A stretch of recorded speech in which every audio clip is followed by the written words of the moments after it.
this mission, he will have logged 366 days in space across his 2 trips to space. And to round it all out, mission specialist Konstantin Borisov was selected to be a cosmonaut in 2018, and this was his first trip to space. He has a Bachelor of Economics from the Russian Academy of Economics, a Master of Science in Operations Research and Systems Analysis from Warwick University in Coventry, UK, and a Master in Aircraft Life Support Systems from the Moscow Aviation Institute. He's worked for companies such as Volvo and the Boston Consulting Group. He is also an experienced freediving instructor and an international freediving judge. He will end this mission logging 199 days in space. Now, to prepare for upcoming events, the Dragon spacecraft is currently doing a couple of things autonomously, meaning automatically. It's isolating the thermal control system fluid loops from the radiator. This system is what will help keep Dragon, the internal temperature of Dragon comfortable for Jasmine, Andy, Satoshi, and Konstantin during reentry. Dragon is also initiating separation of the claw mechanism, which will terminate all the data, the power, and the fluid connections between the capsule and the trunk. As I mentioned earlier, at the base of the vehicle is where that heat shield is located, and that's where the trunk is currently connected. So we're going to jettison that trunk in order to prepare the vehicle for re-entry, as that heat shield is a critical component of that re-entry, given the fact that it's going to be re-entering through the atmosphere. The atmosphere is going to be doing a ton of that work, creating lots of heat and friction and helping to slow the vehicle down using that heat shield. So we want to get the trunk out of the way and separate it from the capsule.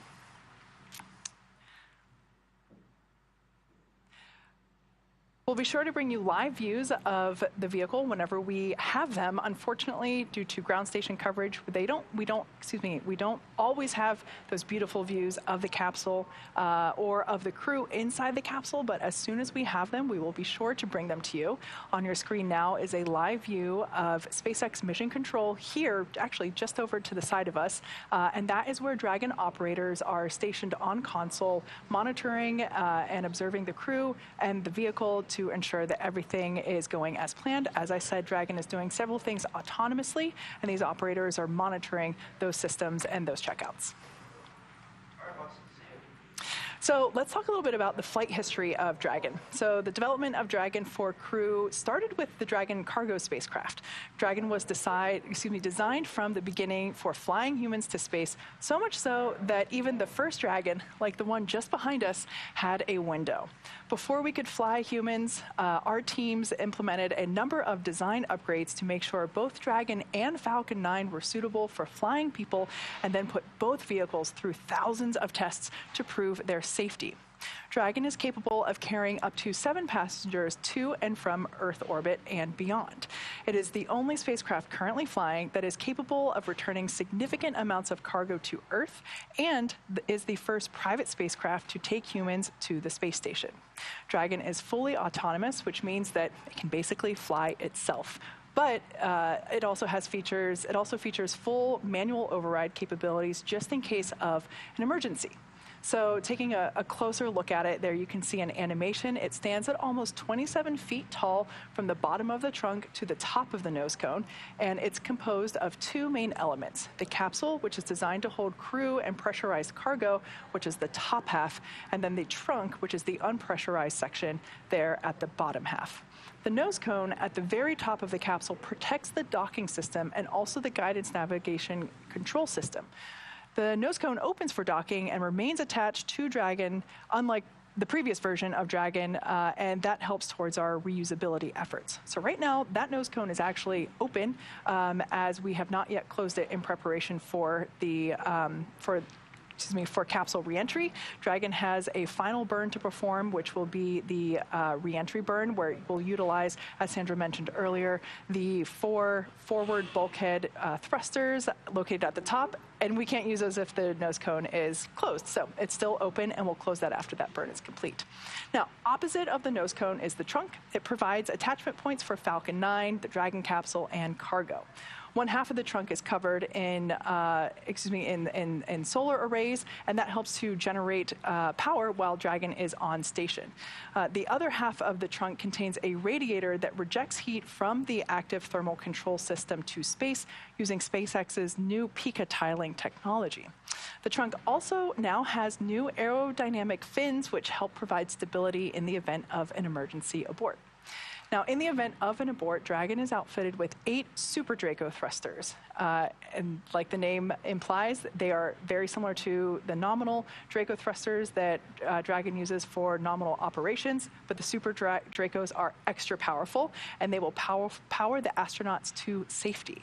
Dragon's Super Draco launch escape system is a key safety feature of Dragon, which gives the crew the ability to quickly separate from Falcon 9 and safely escape from the time of launch all the way to orbit. This is a feature that no other spacecraft in history has possessed. Dragon is also equipped with 16 Draco thrusters, as I mentioned earlier, used to orient the spacecraft during the mission, including apogee and perigee maneuvers, orbit adjustment, and attitude control. Each Draco thruster is capable of generating 90 pounds of force in the vacuum of space. Inside, the spacecraft is designed to accommodate up to 7 crew members with modular seats that can be removed and replaced by additional cargo. The seats are made of carbon fiber and will be custom sized for any crew members flying on board. It is capable of flying up to 7 individuals, but we only have 4 on board today. The control panel is centered between the pilot and the commander seats and consists of 3 touchscreen displays, allowing the crew to operate the vehicle and fly it manually. Once we get that onboard view of the Dragon capsule, we'll be able to see that control panel that, like I said, rests between the pilot and the commander seats. It's one of my favorite views that we get from crew missions because it makes you feel like you're inside the capsule with them. You can even see some of the telemetry and the visualizations on the screens. Yeah, absolutely. And you mentioned the trunk as you were talking about Dragon. We are just about 7 minutes away from that trunk separation. Again, we do discard that trunk because it's no longer needed. It provides that power with the solar arrays to Dragon, but because they are about to deorbit and come home, that's no longer needed. So that will be separated here in just a few minutes from now, and then it will harmlessly re-enter the Earth's atmosphere. So while we await that, let's talk a little bit about some of the science that Crew-7 participated in. Over the last 23 years, crews aboard the International Dragon SpaceX, deorbit sequence start in 5 minutes. For awareness, this will occur during a TDRS handover. The next SpaceX call will confirm nominal trunk jettison.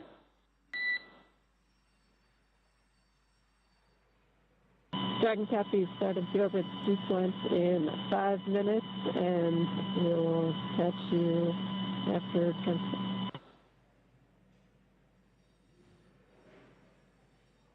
And we did just hear those words from the core here in Hawthorne, California, up to Jasmine Mogbelli, the commander of Crew-7, letting her know and the Crew-7 crew know that everything is looking good. They're proceeding towards deorbit and re-entry here, targeting that re-entry at 2:47 a.m. Pacific time this morning off the coast of Pensacola, Florida.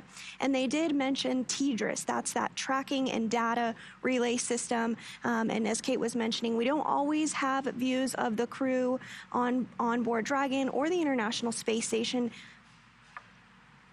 just based off of some of the handover between satellites that occurs. So this is expected, but we'll talk to the crew once the trunk is successfully jettisoned.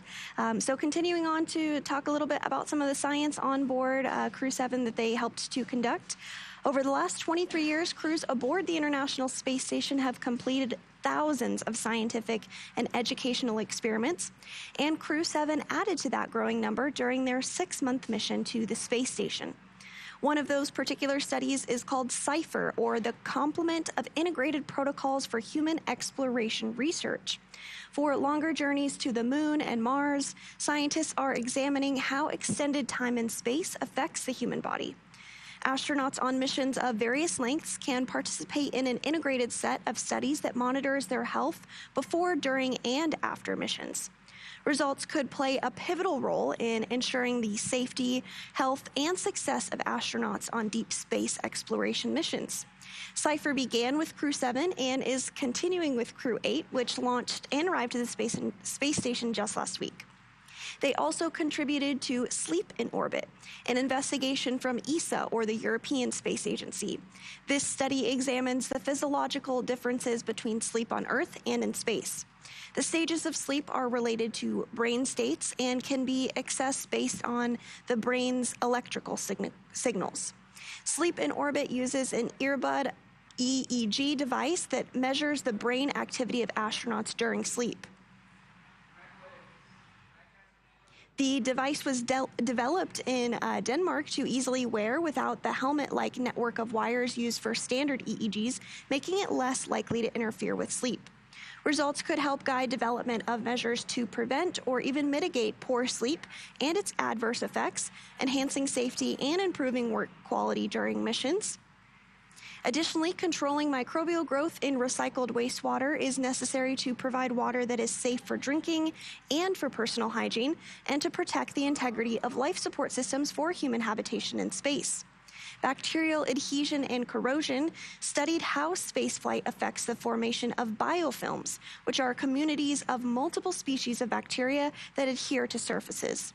This investigation looked at the ability of biofilms to corrode stainless steel surfaces, similar to those in space station's drinking water system, and examined how well disinfectants cleared out those biofilms. Results could provide insight into better ways to control and remove resistant biofilms, and could contribute to the success of future long-duration missions. So these are just a few of the more than 200 science experiments and technology demonstrations that took place during Crew-7's mission. Now let's talk a little bit about the suits that the Crew-7 crew is wearing. They are iconic, they're gorgeous, and most importantly, they are safe. The suit's primary function is to protect the crew in the event of a cabin depressurization. If that were to occur, the suit would inflate to provide a habitable environment long enough for the crew to return home. The flame-resistant materials on the outer layer also protect the crew in the event of a fire. Custom-tailored, single-piece suit. This means that the helmet, gloves, and boots all remain attached. The helmet is made from a 3D printed nylon and has a visor that pivots open. The quick disconnect, or QD, on the right thigh mates to an umbilical on the seat. This provides air for ventilation, as well as a oxygen, nitrogen, or nitrox mixture for pressurization, and allows for the electronics to be connected all from a single location on the suit. A tubing network inside the suit delivers air to the neck and limbs to keep the crew cool while wearing the suit. The suit's communication system consists of helmet-mounted microphones and in-ear speakers. All in all, it takes less than 15 minutes to put on the suit. Of course, that is also with some practice as well. The suit, like I said, is intended to be used inside of Dragon. It's an intravehicular activity, or IVA suit. When the astronauts move onto the International Space Station, the suits actually stay on board Dragon. They hang them up to dry, and then once they're dry, they get packed away. The astronauts will then use NASA's extravehicular activity, or EVA suit, when performing activities outside of the International Space Station, such as, of course, spacewalks. So a little bit of a difference there between the two suits. Very important difference, because they are certainly made for two different intentions. Yeah, absolutely. And just to jump in on the EVA spacesuits that you were talking about for those external spacewalks, we did have one spacewalk that occurred during Crew-7's mission for NASA, and Jasmine Moghbeli, the commander of Crew-7, conducted that spacewalk. It was her very first spacewalk, and it lasted 6 hours and 42 minutes. Wow, that is a long time for a first one, just to me, having never done one. Right, yeah, they usually are about, 6-7 hours or so. The limit on the time for a spacewalk is what we call consumables. So we often say that a spacesuit is like a mini spaceship. It has all the oxygen that the crew needs to breathe. It purges nitrogen. Everything that they need to live and work in the environment of the vacuum of space is contained inside that spacesuit. So So they can't do that forever. Obviously, there's a limit to how long those consumables last, but typically they are around that 6-7 hour time frame. Very cool. So we just got word that claw separation is currently underway. That is on time. We did hear a call out indicating that it was going to begin at the 48-minute mark, and so it looks like that is tracking on time. The claw is where the umbilicals for the power and the telemetry from the trunk and its solar arrays are connected to the capsule. Once we are disconnected completely, the Dragon will be running exclusively on its battery power. After that claw is completely separated, we will jettison the trunk, and that is once again when we basically separate the trunk from the vehicle, and that allows us to expose the heat shield, which will be critical for re-entry operations as the vehicle is coming back through the Earth's atmosphere. That's right, and it looks like we're now just about 20 seconds or so away from trunk separation, so everything continuing to go really smoothly this morning, and then right after that happens will be the deorbit slew when the vehicle helps to orient itself to the proper position ahead of the deorbit burn, and we'll talk more about that as we get a little closer to deorbit burn now, about less than 5 minutes away from starting, so things That's really great. Moving quickly this morning. Yeah, that deorbit burn is important because that is when the crew commits to that exact location. If you've watched our webcasts for Splashdown or crew return missions previously, you know that we're always tracking alternative. We just got word that trunk separation is complete. Dragon SpaceX, nominal trunk jettison.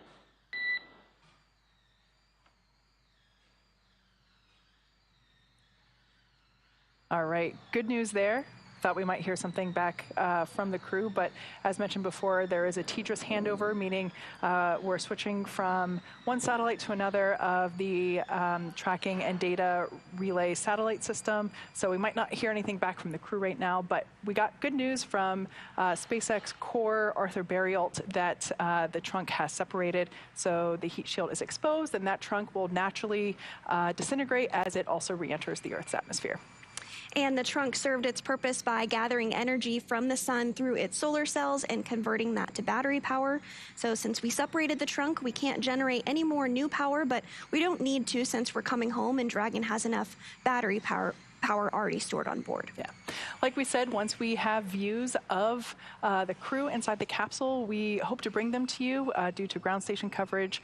We don't have live views through the entire show, unfortunately, and we would love to see them just as much as you, so we hope to have those soon. But I can tell you that the crew is suited up and in their seats. They performed a leak check on those suits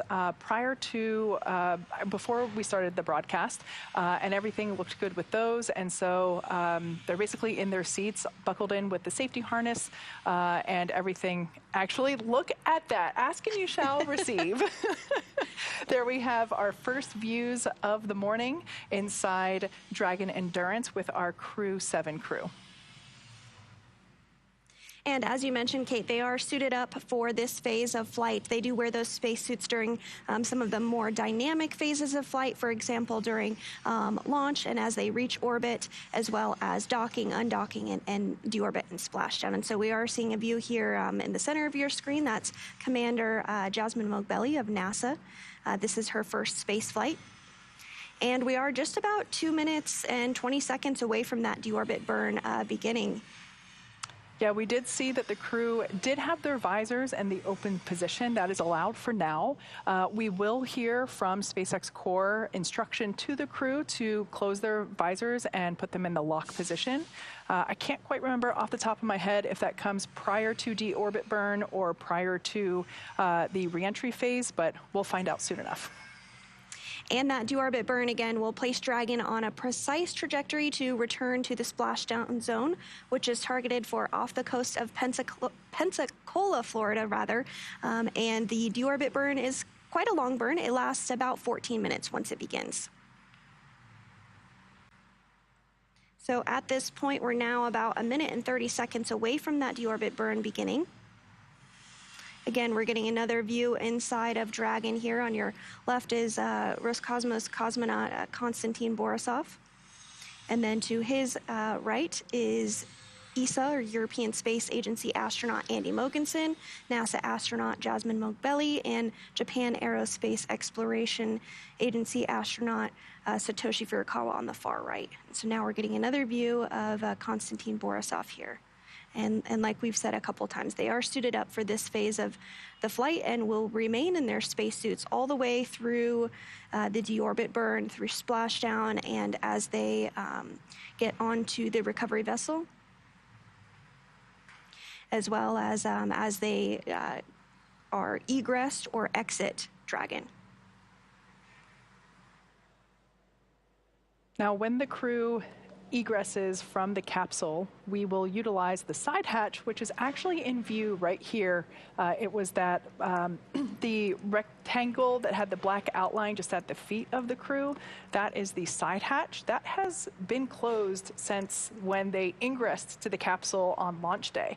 So basically, when they're up at the International Space Station, they utilize the forward hatch, which is the hatch at the top of the capsule, because that's where the International Docking Adapter is located, and that's what docks to the space station and allows them to ingress and egress onto the station and into the capsule during their stay. So, and we just got a call out saying that deorbit burn has begun. This burn is expected to last for about 14 minutes. Yep, and just a quick recap here. Within the last 10 minutes, Dragon has jettisoned its trunk and initiated that deorbit burn just seconds ago, 20 seconds ago, and it is a little less than 14 minutes in all. So for these operations, NASA and SpaceX do closely coordinate with the United States Coast Guard to establish a safety zone to ensure public safety and for the safety of all those involved in the recovery operations, as well as the crew on board the returning spacecraft. Multiple notices regarding splashdown are issued to the mariners in advance and during recovery operations, and Coast Guard patrol boats are deployed to discourage boaters from entering the splashdown zones. So we do really want to stress to the public the need to respect this safety zone. Recovering a spacecraft from the water is a hazardous operation, and any other boats interfering increases the risk to the astronauts in the capsule, the teams working to recover them from the water, and the safety of those that come too close. So for the safety of the crew and your safety, we do recommend you sit back and watch, and we'll continue to bring you the best possible views of our astronauts' homecoming. Like I mentioned earlier, this deorbit burn is the last time that those 4 forward Draco thrusters will fire. Dragon Endurance has not yet entered the Earth's atmosphere. This deorbit burn is what will line the vehicle up and put it on its final trajectory to the landing site. Like we mentioned earlier, we're targeting just off the coast of Pensacola, Florida today. Right now, Jasmine, Andy, Satoshi, and Konstantin are using their screens to keep tabs on the burn duration, the Draco thruster firings, and trajectory details like entry angle, capsule perigee, and how much distance remaining until the deorbit burn completes. Dragon is flying itself, so all the crew really has to do is stay strapped in their seats and keep tabs on things, which sounds easy, but I've said it before, I'll say it again. If I were in there, I would be wanting to take off my strap and look out the window because what a view it would be. Now, with Jasmine, Andy, Satoshi, and Konstantin about ready to deorbit and splash back down on planet Earth, they'll be heading to one of 7 targeted sites supported by SpaceX and NASA. All of these sites are located off the coast of Florida, either in the Gulf of Mexico or the Atlantic Ocean. Spreading the supported sites across multiple locations helps to maximize the return opportunities for this mission and future crews, lowering the chance that we'll have to wave off due to bad weather.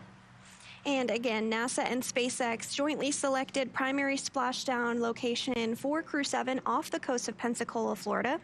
This selection process works with a lot of different variables, including the space station's orbital trajectory, what landing sites are available and have favorable weather, how much free flight capability Dragon has for the trip home, and the sleep schedule for the returning crew members. And so all of those boxes were checked. Pensacola was considered prime, and we are hearing that the weather there is just perfect. The wave height is very minimal, so looking forward to see the crew splash down here in less than an hour. Absolutely. Now, in general, for return, we start calculating daily return options based off of the space station's current orbit and Dragon's capabilities to maneuver and line up for re-entry. The time from undock to landing at the primary site can vary from less than 6 hours to more than 39. Getting home the quickest comes with some obvious benefits, but we always have to make sure that the crew is properly rested for dynamic operations, which prevents us from scheduling 20-plus-hour days for them, thankfully. Trajectory and ballistics experts provide the daily opportunities that would line up with Dragon, would line up Dragon with the 7 landing zones and split them into what we call ascending and descending opportunities. Dragon uses its Draco thrusters after leaving station to execute a series of altitude-lowering maneuvers and to line up with the selected primary site. It can also change to different alternate sites while in free flight if sudden weather moves in, so that we need to avoid it. And weather is something, again, we're constantly looking at, making the final call to proceed about 2.5 hours before the crew undocks. Everything looking good, though, we are still continuing to target Pensacola. For the Crew-7 return, we looked at a number of weather items. Some of the obvious ones are no rain or chance of lightning in the recovery zone, both for the safety of the crew inside the capsule and the recovery teams on the water. We're also looking for wind speeds less than 15 feet per second, or about 10 miles per hour, and relatively calm seas so we can safely execute recovery operations, which includes landing a helicopter on the recovery ship to fly Jasmine, Andy, Satoshi, and Constantine back to Florida. Once Dragon began flying free today, we had a number of additional checkpoints to proceed towards the primary site, head to the alternative, or select a new zone based on real-time weather data. These checks happened all the way up until we're in the final hours before the deorbit burn, which is the last burn in the trip home and commits the Dragon capsule to re-entering the Earth's atmosphere.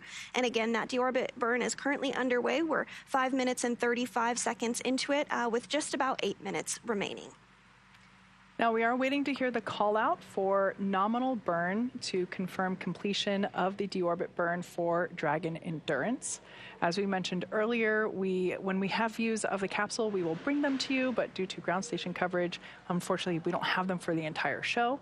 But the crew is in their seats, they have their suits on, and they are continuing to monitor Dragon as on its way back to planet Earth. It's like we mentioned before, it's heading to Pensacola, Florida, located in the Gulf of Mexico.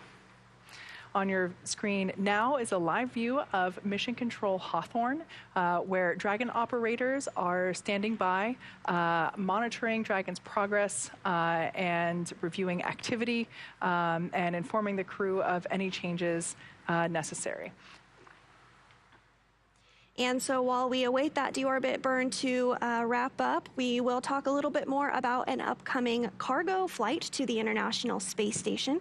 Later this month, SpaceX's 30th commercial resupply services mission to the International Space Station for NASA is slated to lift off from the agency's Kennedy Space Center. SpaceX's Dragon will deliver new science investigations, food, supplies, and equipment to the international crew. NASA and partner research flying aboard the SpaceX 30 mission includes a look at plant metabolism in space and a set of new sensors for free-flying Astrobee robots to provide 3D mapping capabilities. Other studies include a fluid physics study that could benefit solar cell technology and a university project from CSA, or the Canadian Space Agency, that will monitor sea ice and ocean conditions. Commercial resupply by U.S. companies significantly increases NASA's capability to conduct more investigations aboard the orbiting laboratory. And these investigations lead to new technologies, medical treatments, and products that improve life on Earth. Other U.S. government agencies, private industry, and academic and research institutions can also conduct microgravity research through the agency's partnership with the International Space Station National Laboratory.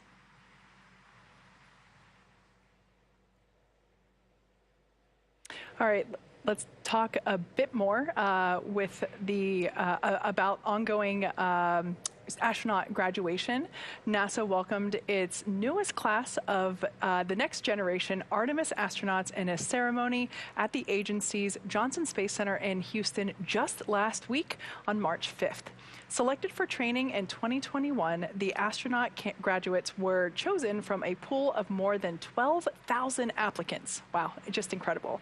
And successfully completed more than 2 years of required basic training, including spacewalking, robotics, space station systems, and more. The graduating NASA astronauts, I will let you handle all the names, as I'm sure you've practiced them many times.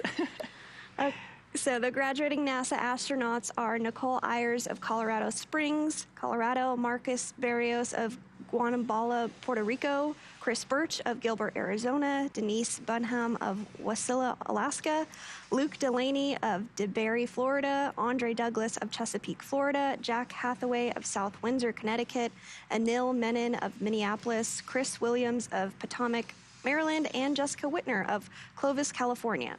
So continuing the long tradition of international partnership, two UAE, or United Arab Emirates astronauts, Nora Al-Matrusi and Mohammed Al-Mula of the Mohammed bin Rashid Space Center, trained alongside their NASA counterparts for the past 2 years, as well as participated in the graduation ceremony. The graduates are now eligible for flight and may be assigned to missions designated for the International Space Station, future commercial space stations, and Artemis missions to the Moon in preparation for Mars. And NASA has also recently announced the opening for the next round of astronaut applications. So if you are interested, you can apply if you meet the qualifications.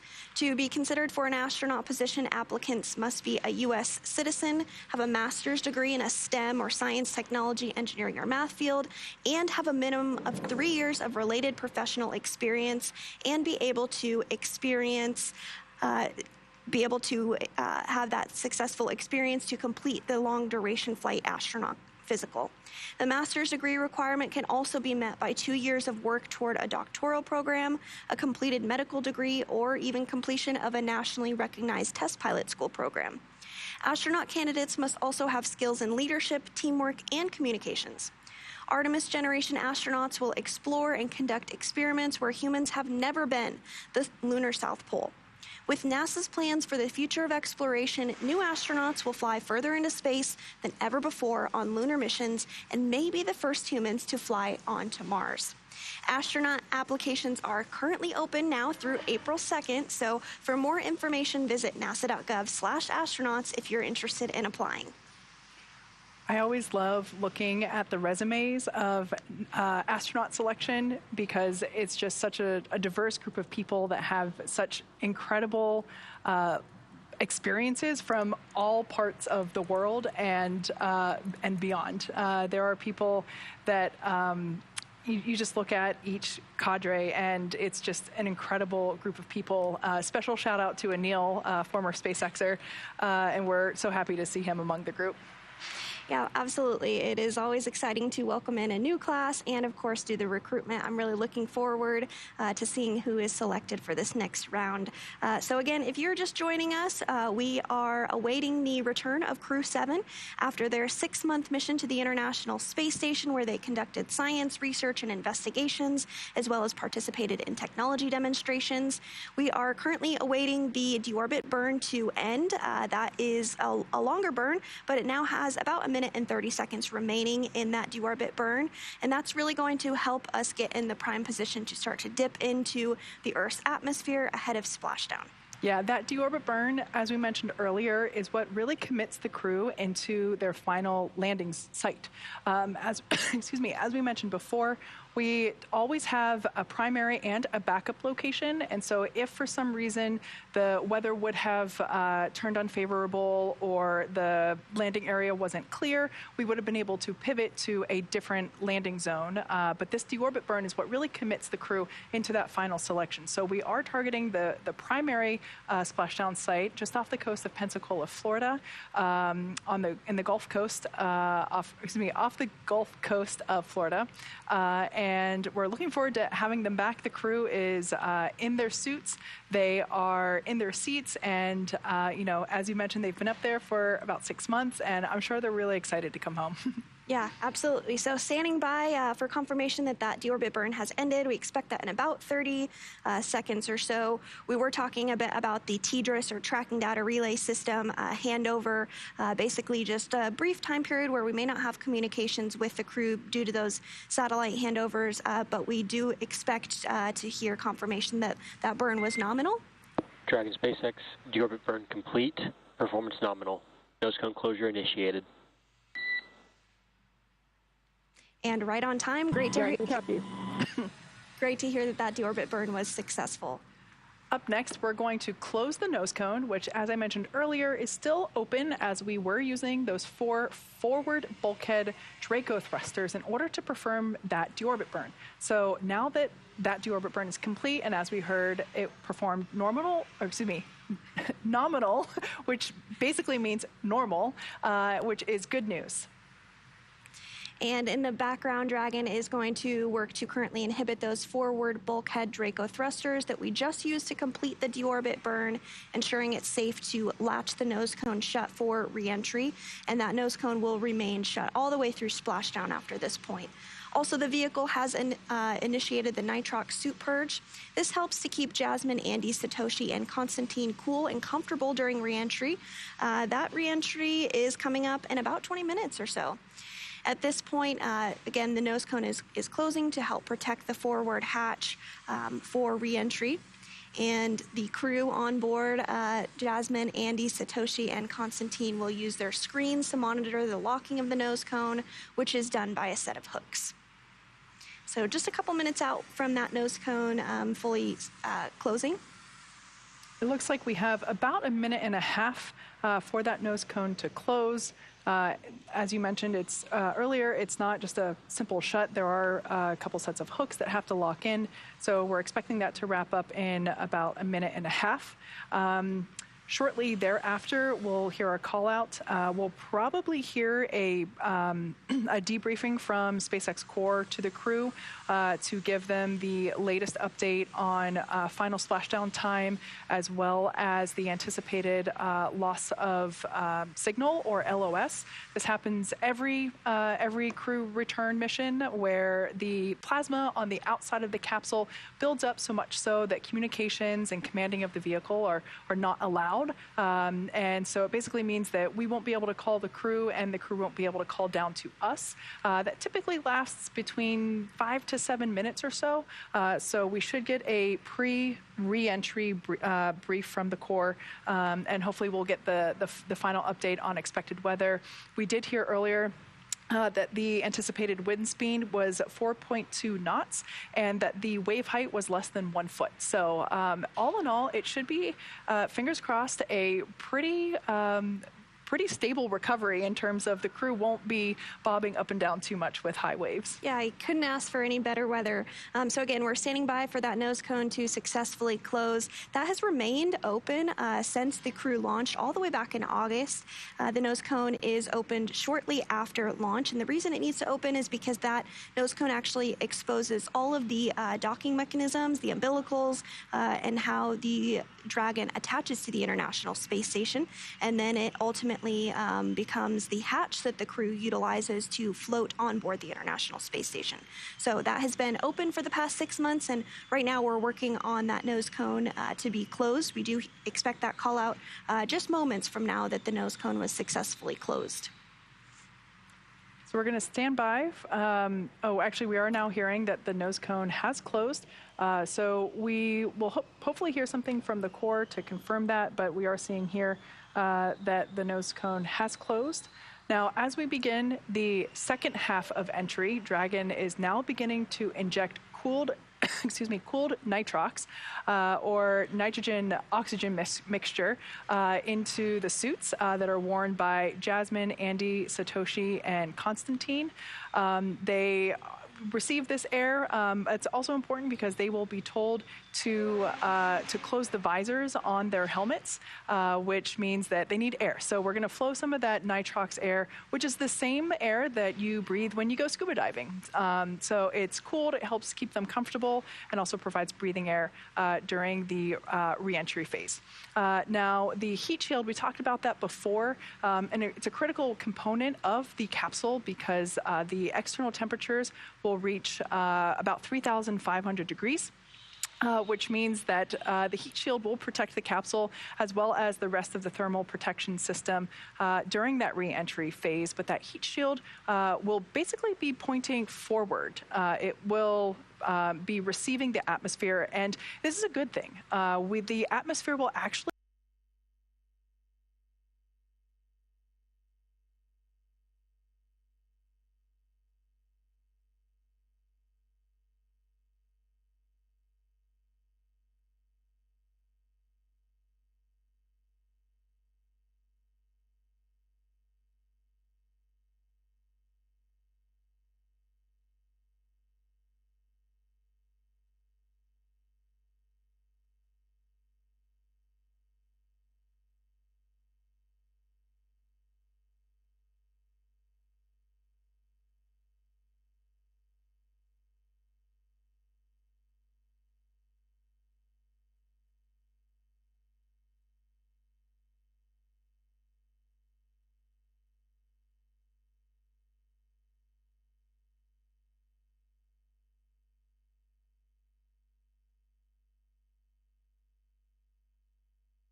And then vehicle velocity when they do splashdown is about 16 miles per hour.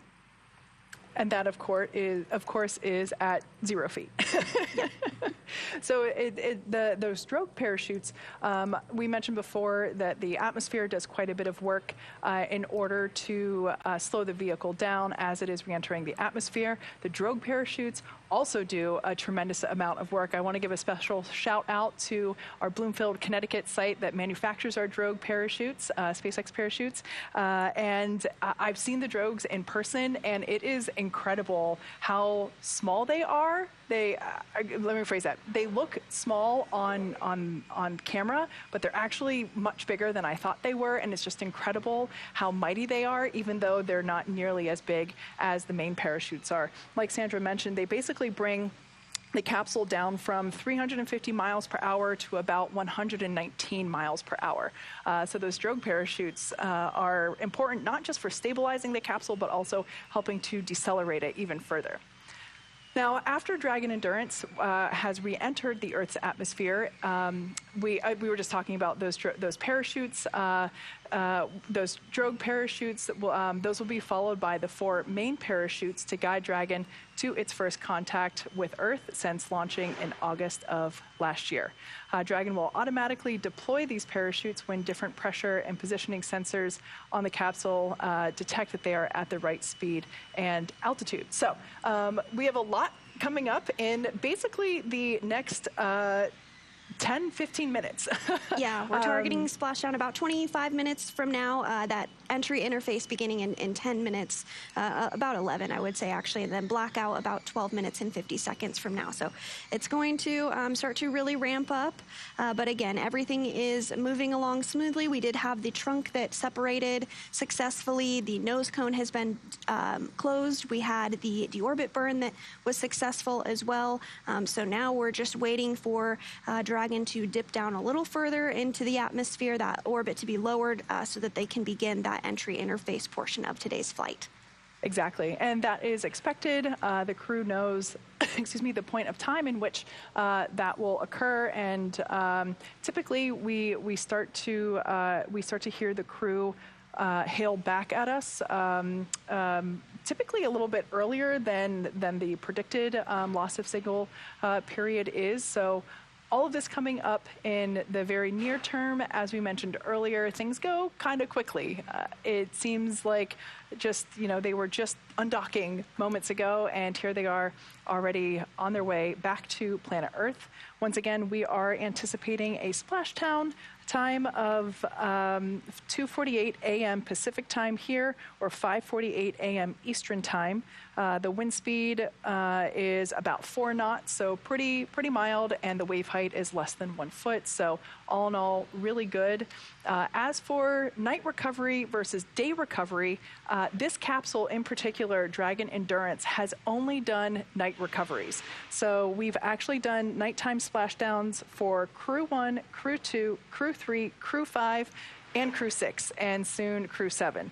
And Dragon Endurance supported Crew-3, Crew-5, and of course Crew-7. SpaceX for entry briefing.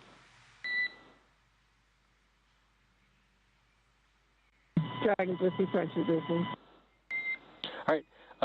Want to remind you we have an expected LOS at 0934 Zulu, expected AOS at 0941 Zulu. All other times are going to be accurate per the tablet timeline. No other updates at this time for entry. Weather remains nominal, and recovery forces remain ready to support.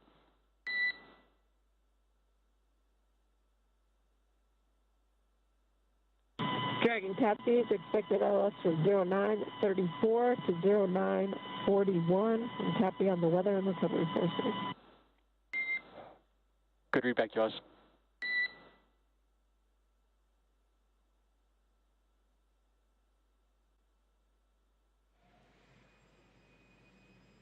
And so those communications from the ground here in Hawthorne, California, up to Crew-7 commander, NASA astronaut Jasmine Mogbelli, letting her know about some of the expected events that are ahead. So first up will be the entry interface in about 8 minutes from now, and then that blackout period about 9 minutes and 45 seconds from now. We will have a loss of signal period during that time period, and then we will have splashdown. We are targeting that splashdown again for 2:47 a.m. Pacific time, and that is 22 minutes and 30 seconds from now. Everything continuing to move along smoothly. The weather off the coast of Pensacola, Florida is ideal and perfect for splashdown. The crew is feeling good. They're suited up. They've completed that deorbit burn. The trunk has already been separated. The nose cone has been closed. So we're continuing to check through those milestones, and again, looking forward to that entry interface in 7 minutes from now. And it looks like we are getting some views inside the capsule right now. That is NASA astronaut Jasmine Mogbelli, who is the commander. She's the prime one you see in your screen there, and this over-the-shoulder view as well, showing European Space Agency astronaut Andy Mogensen. As Kate mentioned, we can see on their screens, they're monitoring everything, just keeping track of where things are at as they approach splashdown in 21 minutes and 30 seconds from now. But on their end, they don't have to do much. They are able to just sit back and enjoy the ride as Dragon is an autonomous vehicle. Yeah, that view right there, we can actually see right in the center it was showing us the splashdown zone. Once again, we are targeting off the coast of Florida near Pensacola. And that display, I believe they're able to track Dragon live as well. So that was a static view of where they are targeting, but I believe they can also track Dragon as well, which would be really fun if you're sitting there and you happen to be, re-entering over your hometown, wave below to friends and family. I think that'd be a pretty cool experience. And speaking of that, Dragon will actually be re-entering right over my hometown in the middle of nowhere, a tiny town in Nebraska. But if you are in the Midwestern portion of the United States, if you go outside right now, you will have just a few minutes from now, you might be able to see Dragon as it flies overhead, beginning to fly across southwest Nebraska through Kansas, Mississippi, Louisiana, and of course, splashdown off the coast of Pensacola, Florida. So if you are anywhere along that trajectory, you can look outside and see Dragon fly over ahead. Again, that entry interface, when we expect Dragon to maybe first begin to be visible, will be at about 5:36 a.m. Eastern. So head outside now, and you can maybe listen to the broadcast on your phone, and we'll keep you updated. And hopefully we'll see some photos from you all of seeing Crew-7 re-enter the Earth's atmosphere.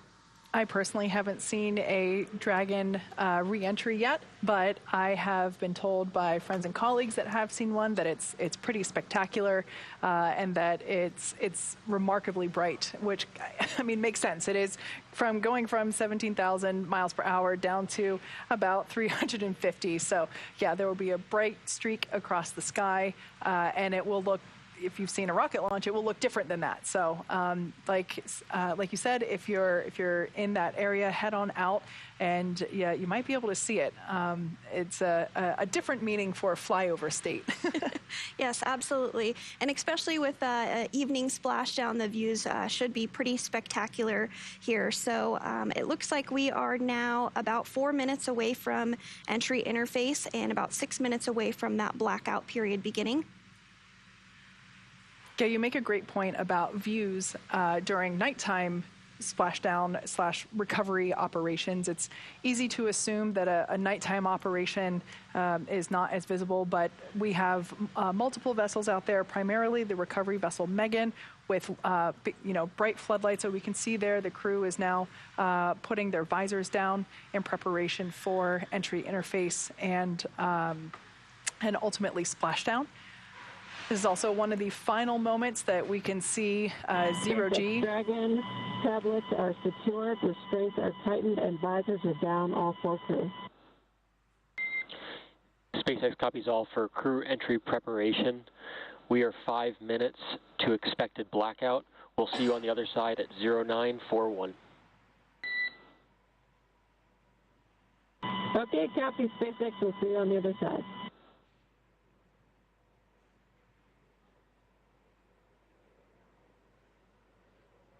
And Okay, so, sorry. I was just going to say that was SpaceX core Arthur Berrialt letting the crew know that they're about 5 minutes out from that entry interface, and that we expect to get their signal back, also known as acquisition of signal, or AOS, at 0941 UTC, which will be 2:41 Pacific. So we should expect to hear Jasmine's voice once again.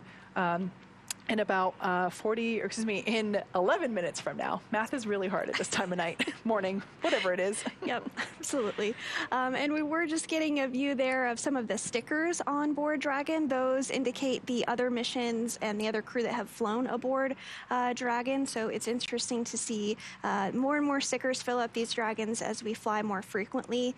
Again, we're about 2 minutes away from the entry interface beginning, 4 minutes away from the blackout.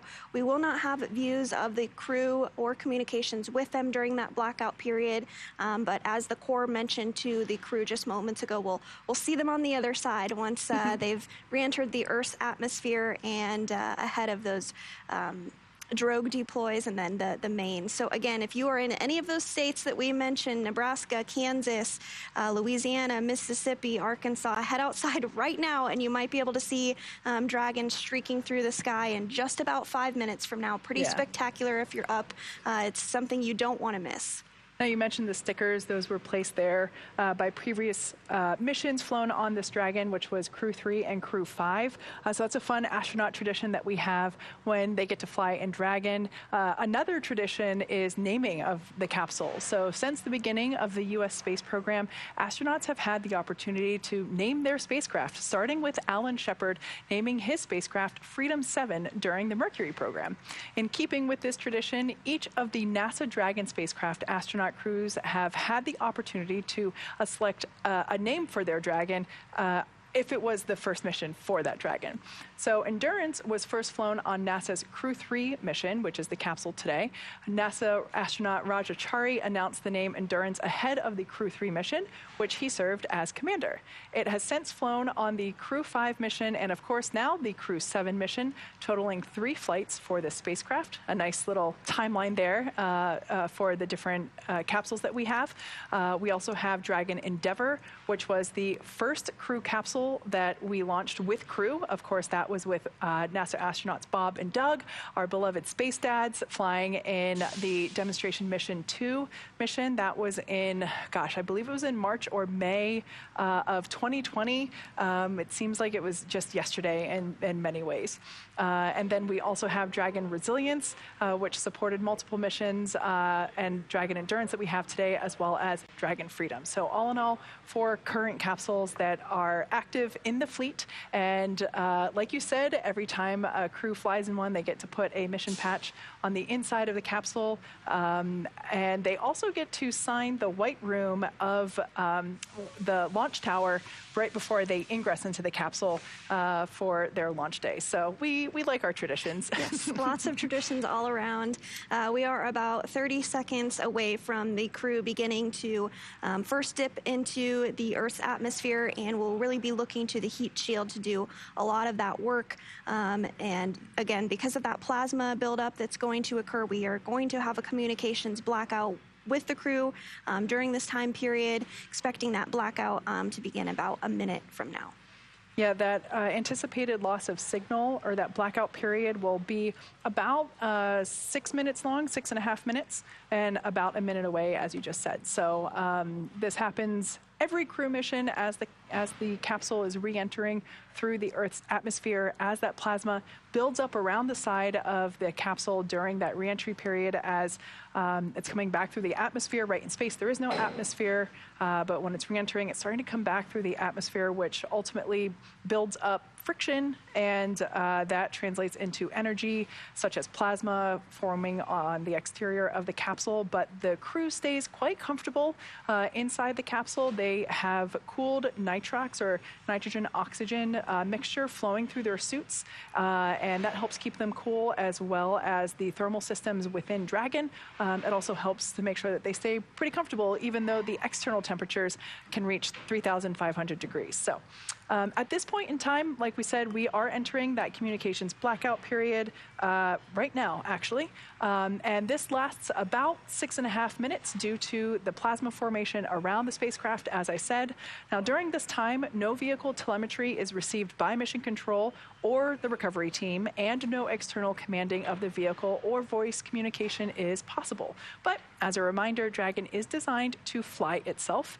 During re-entry, the vehicle will be slowing down from an orbital velocity of about 17,500 miles per hour. The top temperature that Dragon will experience upon re-entry is about 3,500 degrees Fahrenheit, and we do expect this blackout period to last for another 6 minutes or so.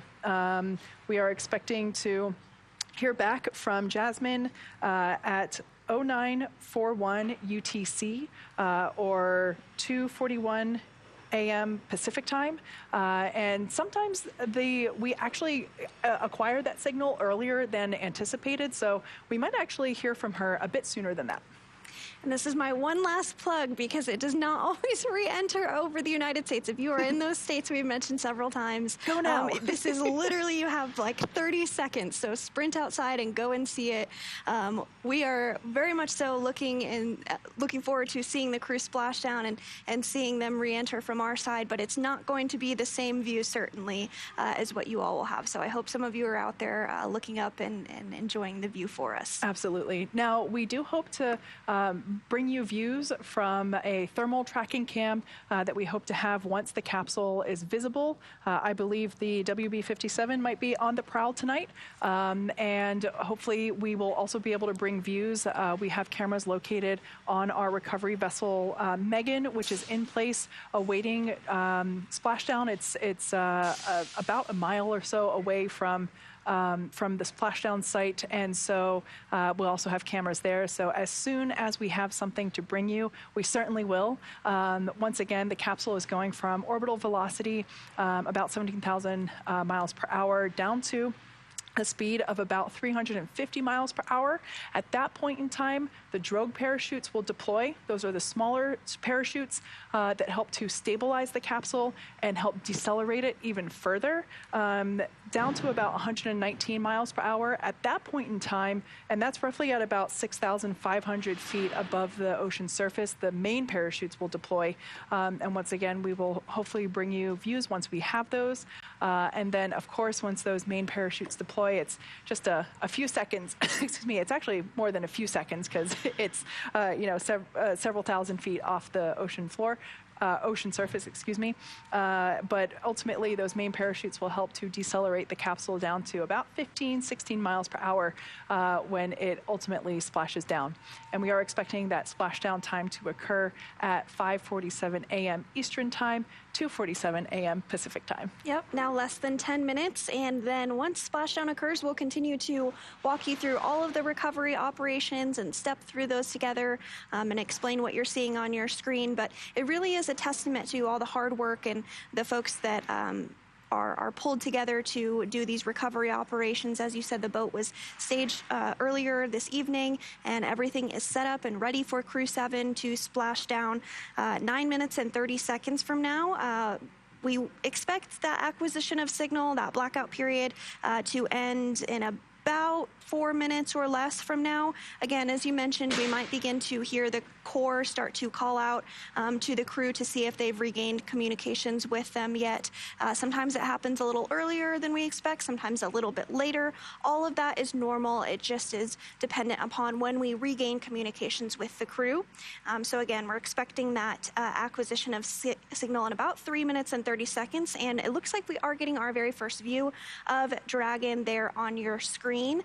It is streaking through the sky as it continues to re-enter the atmosphere. Again, those parachutes have not quite deployed just yet, but once they are through the atmosphere successfully, we'll first see the drogue chutes deploy. We're targeting 2:43 a.m. Pacific for that, and just seconds later at 2:44 a.m. we'll see the main chutes deploy, and of course splashdown at 2:47 a.m. Pacific off the coast of Pensacola. Yeah, this view is a thermal view, tracking cam from NASA's WB-57 plane. I always love seeing this come through because just the brightness gives you a good idea of, and it will start to get dimmer and dimmer as we get closer to the drogue parachute deployment. This looks like it is a live view coming from Megan, which is the recovery vessel positioned a safe distance away from the anticipated splashdown site. I believe this is the tracking cam, not thermal, more, I'm not sure the right way to describe it, but it's a live view camera, but adjusted for the darkness of the night sky. So that's why the pixels on the camera might look a little wonky there. And even from this view, it's just spectacular. So amazing to see. We are expecting the acquisition of signal to be about 2 minutes from now, and splashdown, again, we're less than 10 minutes away from that, 7 minutes or so away from splashdown of Crew-7 to wrap up their 6-month science and research mission to the International Space Station.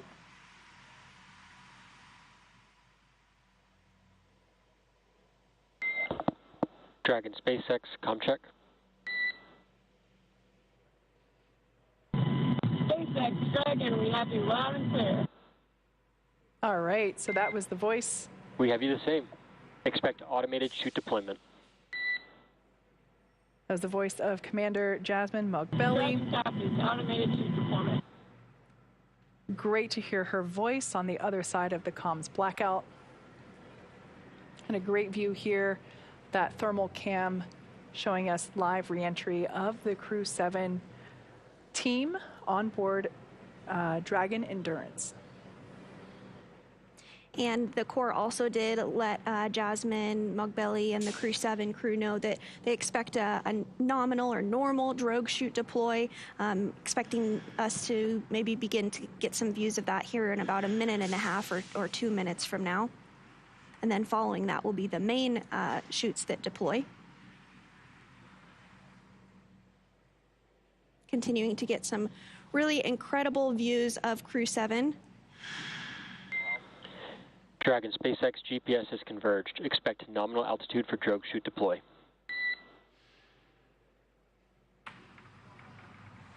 All right, good news there. That's an indicator that we can expect the drogue parachutes to release about the 350 mile per hour speed, or about 18,000 feet above the ocean. As I mentioned, the streak becomes dimmer just prior to the chute deployment. This view here is coming to us from our recovery vessel, Megan, which is the large vessel that will make its way out to the capsule and ultimately pick it up out of the ocean and place it in the nest on board. Now we should see the drogues pop out here. Brace for drogue window.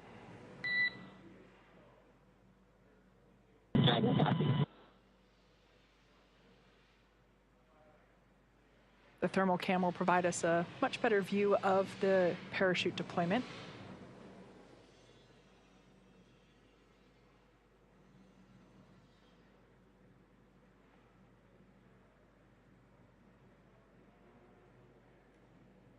So we are standing by for those drogues to deploy. We should see that begin to happen here any second from now.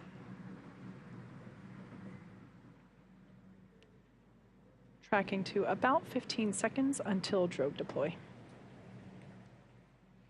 Once again, Dragon is reading its altitude as well as barometric pressure to determine when the appropriate, and there we can see the drogues deploying now, the appropriate time to deploy those drogue parachutes.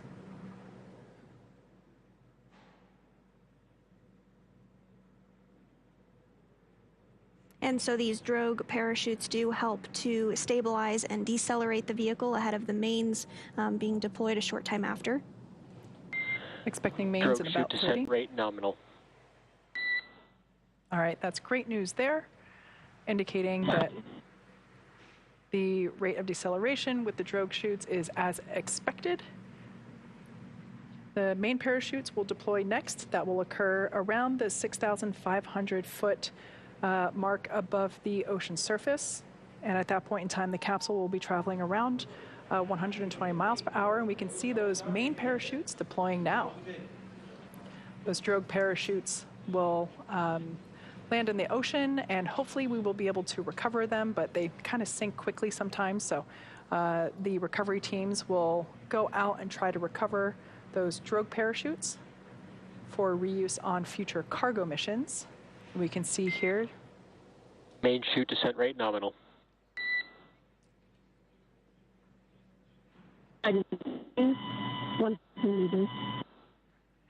Great news there, indicating that the deceleration rate of the... Copy 1,000. So at this point in time, Jasmine is now transitioning into calling out Dragon's altitude.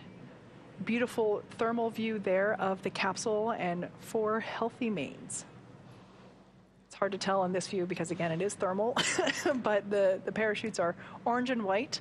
If you've seen a daytime launch, you'll know what they look like, and we should be able to see, hopefully... 800 meters. Dragon is now 800 meters. Copy 800. Above the ocean. Now, once Dragon splashes down, the capsule will automatically cut the ties to the parachutes. This helps in the case where it might be windy. It isn't today. Wind speeds are pretty low at the moment. 600 meters. But if it were a little windy, it would help to ensure that Copy 6. That Dragon doesn't get destabilized by having the main parachutes. And we will also recover those main parachutes from as they float in the ocean as well.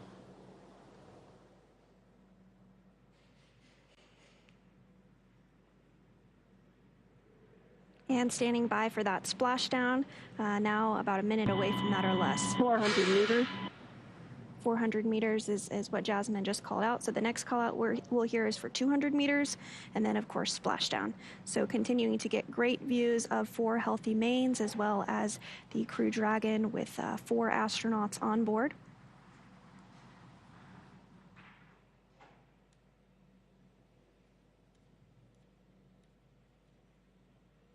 Bracing at 200. And the crew is bracing for splashdown. We do hear that the fast SpaceX boats... copies 200 and braced. The fast boats are en route.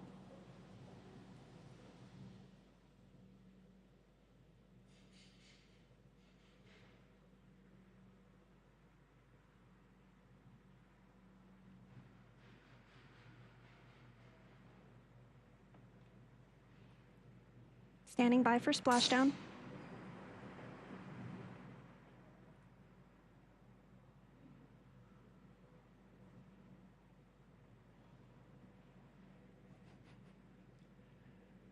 What a beautiful sight.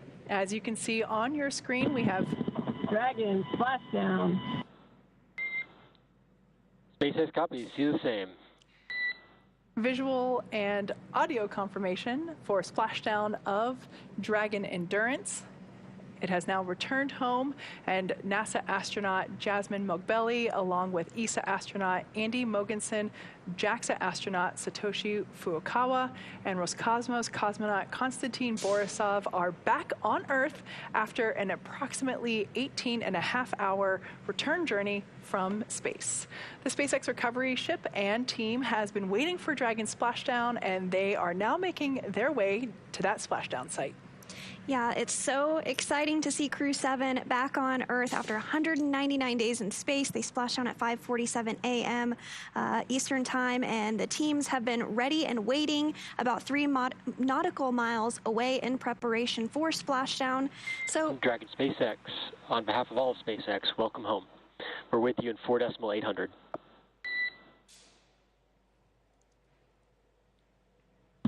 SpaceX is in 4.800 Thanks for the ride up, and more importantly, a safe ride down.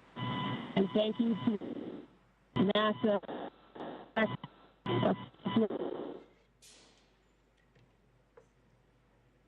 To be back on planet Earth.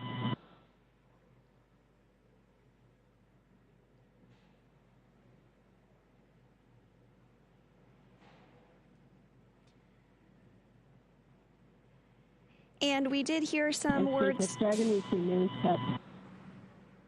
from NASA astronaut Jasmine SpaceX Montbelli. copies, mains cut.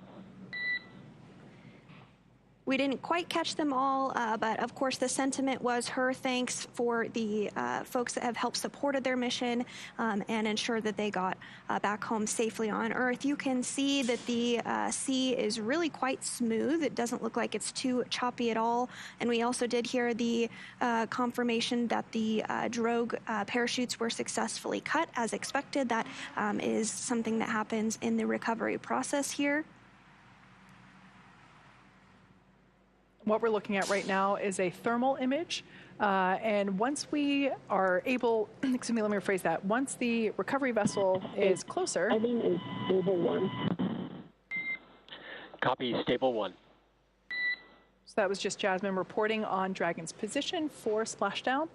This orientation is known as stable 1, as we've seen in all of our Dragon splashdowns. But once Megan gets closer, recovery vessel Megan gets closer to the capsule, we'll be able to have not thermal, but just regular views, because those vessels that are on its way, the fast boats, as well as Megan, have lights and bright lights at that. And so we'll be able to see better views of Dragon once the recovery vessel gets a little bit closer. But that takes several minutes to complete, as the capsule, as the recovery team has been waiting 3 nautical miles away from the splashdown site. So it'll take a few minutes for Megan to chug along over to recover the Crew-7 team.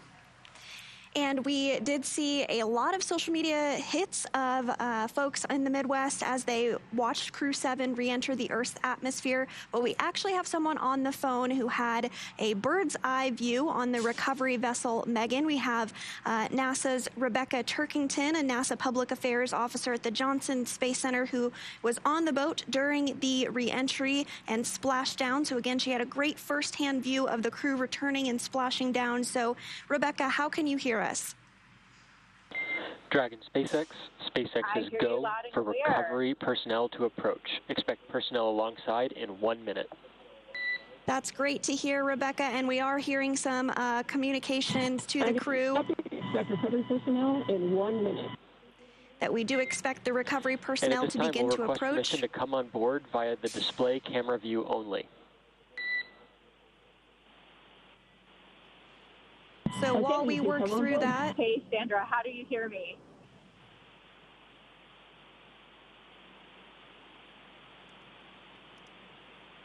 And Dragon wanted to come on board Sandra, with all families if you'd like.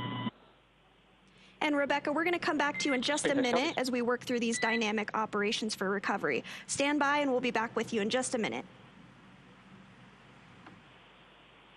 And so we did hear those communications to Crew-7, letting them know that the recovery teams would begin to approach here momentarily, so we might be able to get some views on our screens as we see those fast boats begin to approach the Dragon capsule.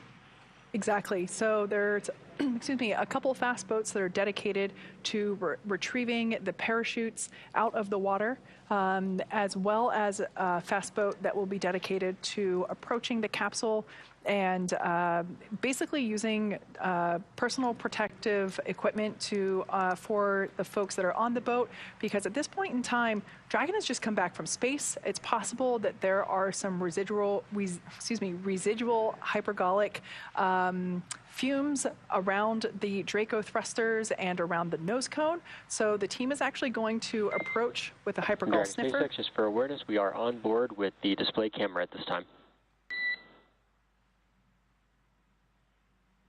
Okay, copy, on board with display camera. And that was just SpaceX Core letting the Crew-7 team know that there it is, that view is online once again. This allows us to see over their shoulders and once again see what they're looking at on their screens. At this point in time, it should be pretty stagnant in terms of none of the Draco thrusters are going to be firing anymore. They're already back in the water, so there's no trajectory to look at. And there we can see on the right-hand side of your screen one of those fast boats approaching the Dragon Endurance capsule. And as I was saying, there could be residual hypergolic fumes or left over around the Draco thrusters or around the nose cone. So that team is actually approaching with PPE or personal protective equipment such as respirators and masks to approach closely Dragon Endurance, but they will actually use a hypergol sniffer to detect whether or not there are any of those fumes lingering. This takes a couple minutes to complete, and once they basically check and get green light in terms of no residuals, no fumes lingering, they will give the green light for the rest of the recovery team to approach the capsule and begin the rigging of the capsule for onboarding it onto the recovery vessel. But I think the communications have slowed down for a minute, so I'd love to hear what it was like on the boat. Yeah, absolutely. So let's go back to Rebecca Turkington, NASA Public Affairs Officer, who was on the boat during Crew-7 re-entry and splashdown. And let's see if we do have a good comms check with her at this point. Rebecca, can you hear us? Yes, I can. How do you read me? We've got you loud and clear. Thank you so much for your patience there as we work through some of those communications back and forth with the crew. So I would love to know, Rebecca, how was the view from the recovery vessel? What was it like? Tell us everything. Well, I think a lot of us on board the ship have a new core memory after seeing Dragon splash down this morning. We were about 1.5 nautical miles away from the landing zone, had a great view from the front of the ship. We saw the spacecraft appear across the horizon, a gorgeous reflection on the ocean, heard a really nice sonic boom, and we tracked Dragon all the way down to Splashdown.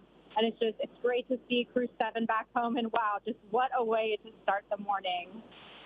I love to hear that. I can tell from the excitement in your voice that it was pretty spectacular. So I'm so happy you were able to witness this. So the next question we have for you is about the weather. We've been tracking the weather throughout this journey. Teams, of course, gave the go for landing off of Pensacola here today. So how have the landing conditions been from your perspective? Well, Sandra, Crew-7 may have missed out on fall and winter back here on Earth while they were on board the International Space Station, but they're going to get a little taste of it this morning.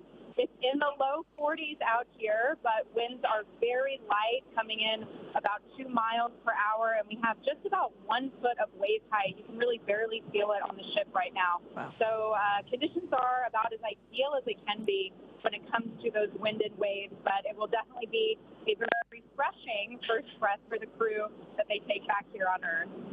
Absolutely. That sea really looks glass-like almost. So just a couple more questions for you. Can you describe the journey of the recovery forces to get to this point and what that entailed? Yeah, absolutely. So our original journey started almost close to a week ago in Florida with so many teams coming in to make preparations for the crew's return. After Pensacola was selected as our splashdown site, the recovery team and the vessels were relocated here. And for splashdown this morning, it was an early start. We took a series of helicopters out to the recovery vessel starting at about 4.5 hours before splashdown. The medical team and recovery director were on that first flight, Dragon and then SpaceX, the rest of us followed after hypergol that. sweeps and unfired ordnance checks are nominal. Rigging is now in progress. That's great to hear, Rebecca, and we are hearing that the hypergol... Stand by for PMC with SpaceX flight surgeon. Dragon is happy as well, standing by for PMC. Again, we are hearing that the hypergol checks were nominal. They did not detect any of that. So our very last question for you, Rebecca, before we continue to talk through the recovery process is what's next to retrieve the crew? Yes, I'm sure you'll walk everyone through how Dragon's going to be hoisted onto the recovery vessel. After the crew has egressed the vehicle on the ship, they will head over to the med bay where they'll get checked out by our medical team and also start to take off those white dynamic spacesuits. And after their medical checks, they will board a helicopter and head to the airport, where a plane is waiting to take them back to Houston to begin their post-flight period. I also wanted to mention that the crew is not the only ones on board Dragon. We also have really important cargo and science from experiments that are going to deliver benefits for people back here on Earth. So the cargo team will also start working this morning through the rest of the day to inventory and process those high-priority cargo items. Some teams are going to come in here to Florida to pick those up, and then others we are going to ship out to various NASA centers. So it's just been such a beautiful splashdown this morning, and so happy and proud to be here. And with that, I'll turn things back over to you at Hawthorne. Well, there you had it, a firsthand experience of what it was like to witness Crew-7 splashdown off of Pensacola. Thank you so much for your time, Rebecca. That was Rebecca Turkington, NASA Public Affairs Officer at the Johnson Space Center in Houston, Texas. All right, so as you can see there on your screen, that's a live view on the left-hand side inside Dragon Endurance. On the right-hand side is thermal cam tracking the recovery operations. Dragon SpaceX com check on Dragon to ground public. We've got you loud and clear. All right, have you the same. I'll be back on board with updates as we get closer to capsule lift.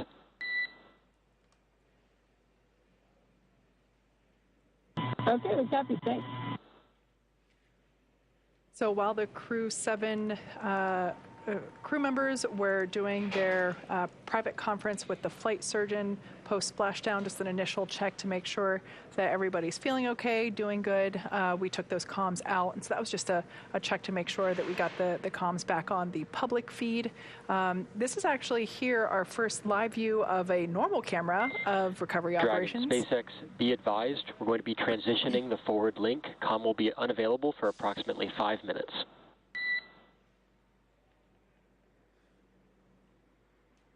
Okay, Dragon copies. Comm will be unavailable for approximately 5 minutes. So at this point in time, the recovery team is kind of split in half.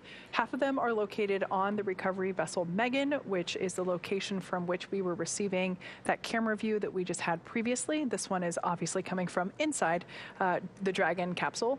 But the other half of the recovery teams are in those fast boats. They've been tasked with retrieving the parachutes from the water, as well as performing the safety checks post-splashdown. Once again, those were basically performing checks to make sure there weren't any hypergolic or pyrotechnic residuals, which, obviously pyrotechnic could be dangerous for explosive reasons, but hypergolics are incredibly poisonous if you breathe them. So we weren't able to see it super clearly on the screen. However, the crew out there had personal protective equipment to ensure that they were breathing, clean air while they were performing those checks. Those sweeps we heard were nominal, so that was the green light for the other portion of the fast boat crew to approach. And there is actually a SpaceX recovery team member crawling around the capsule at this moment in time. Hopefully we can get that view back momentarily. It looked like there might have been something in the way of the camera previously, but when we have that view back, we'll bring it to you. But there's an individual responsible for basically securing the harnesses around the capsule itself. Those will be used to lift the capsule out of the water and onto the recovery vessel. But of course, those straps have to be put in place by hand. So there's somebody, actually you can, I think that was actually Jasmine's hand that we saw in the shadow. I thought maybe we might be able to see the the shadow of the individual crawling around the capsule through the window. But yeah, there's somebody actually crawling around to place those harnesses in the correct position and secure them. There's a number of harnesses that are required as the vehicle itself is quite heavy. And once those are all in place, we will lift the vehicle up into the recovery vessel using hydraulic lifts, and that will basically put the capsule onto the vessel in a nest, which is movable. We basically plop the capsule into the nest on the aft end of the vessel, and then we translate, or we pull that nest forward so that the side hatch is at the unloading platform, which of course is where we will see the crew egress from the capsule. Now, we can actually see that side hatch where they are about to egress from there at the bottom center of your screen. It's the item there that is in a black outline. Pardon me. That side hatch is the same hatch that they used to ingress.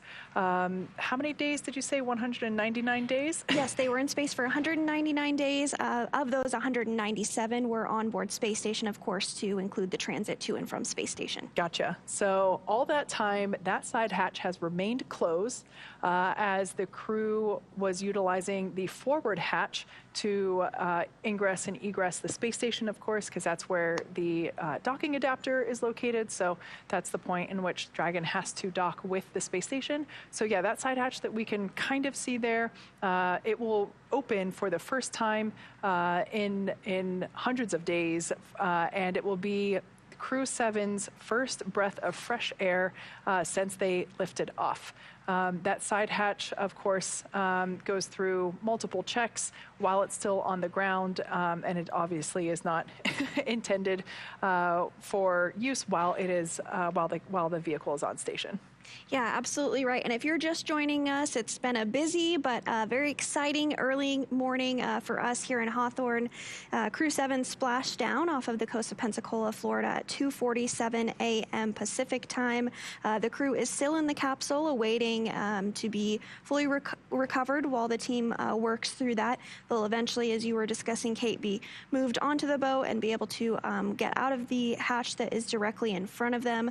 But just some quick facts about the Crew-7 mission. As we said, they spent 199 days in space total. Of those, 197 were spent on the International Space Station.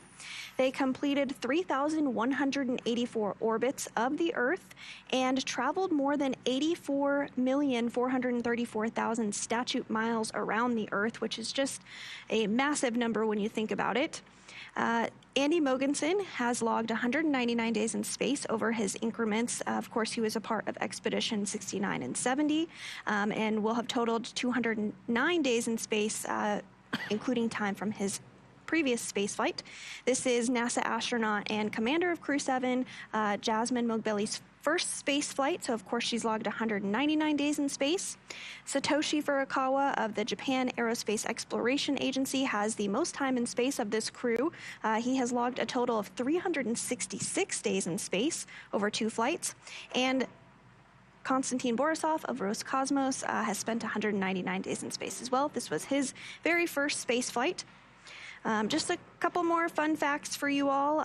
The crew saw the arrival of 7 visiting vehicles, which included 2 SpaceX cargo Dragons. That was SpaceX 28 and SpaceX 29.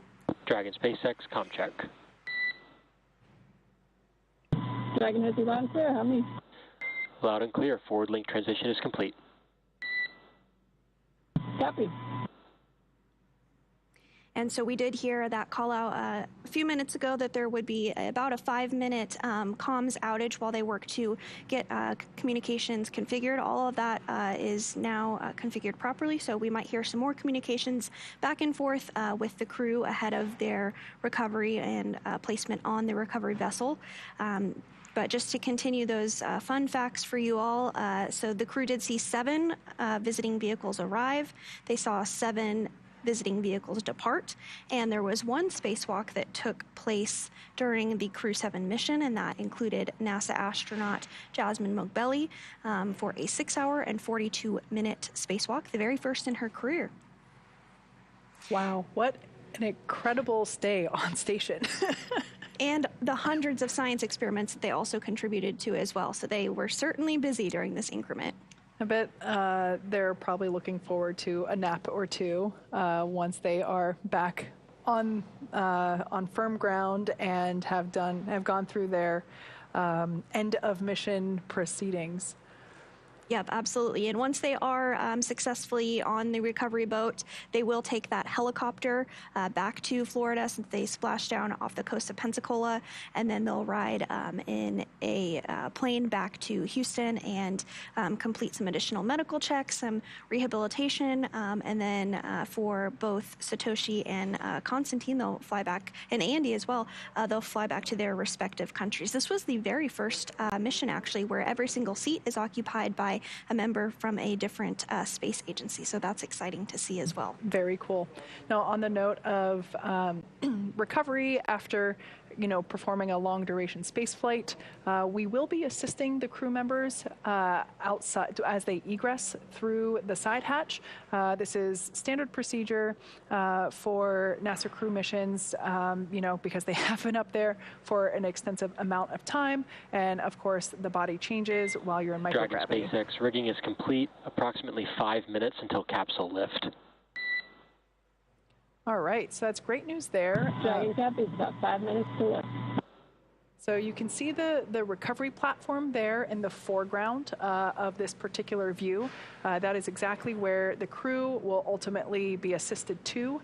And then we can see the Dragon capsule in the background there, bobbing very gently in the silky black waters there. I have to say, I've covered, this is probably my 6th, maybe 7th Splashdown webcast, and this is, to my memory, the smoothest sea I've ever seen. Some of the views that we had earlier, the water just looked like glass.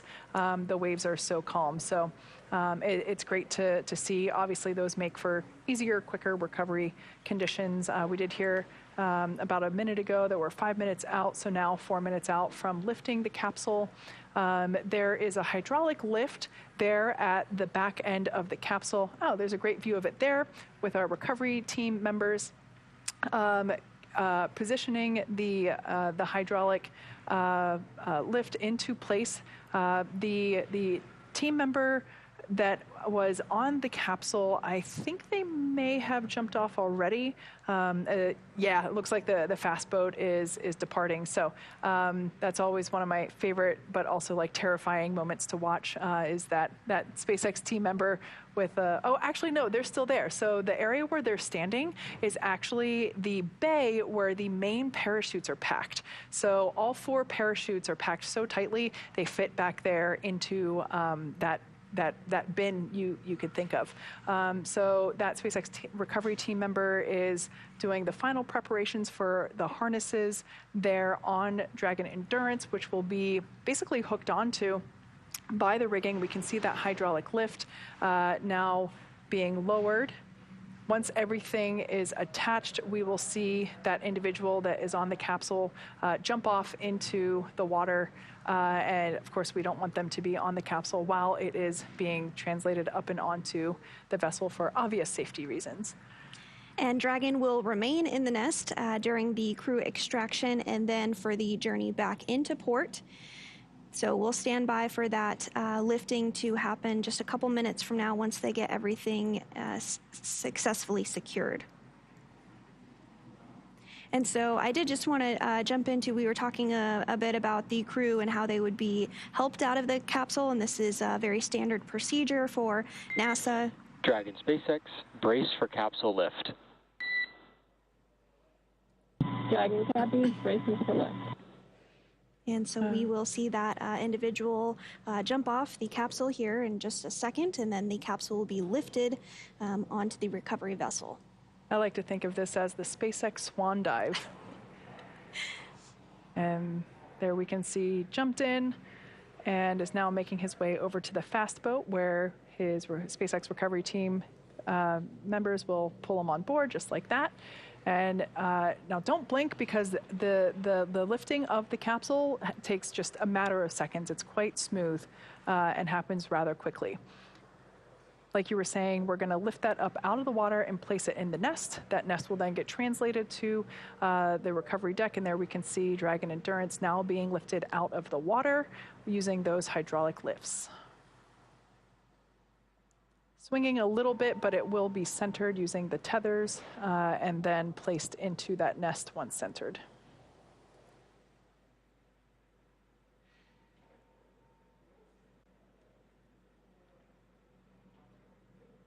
All in all, this seems like a pretty quick recovery. Let's see, if we had Splashdown at 247. 57.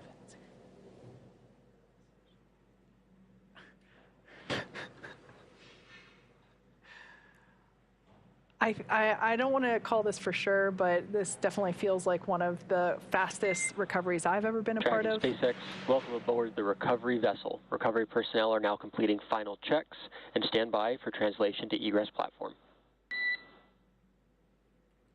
Tracking copy. So at 6:14 a.m. Eastern, 3:14 a.m. Pacific, Dragon Endurance has been lifted up and out of the Gulf of Mexico and is now secure on our recovery vessel.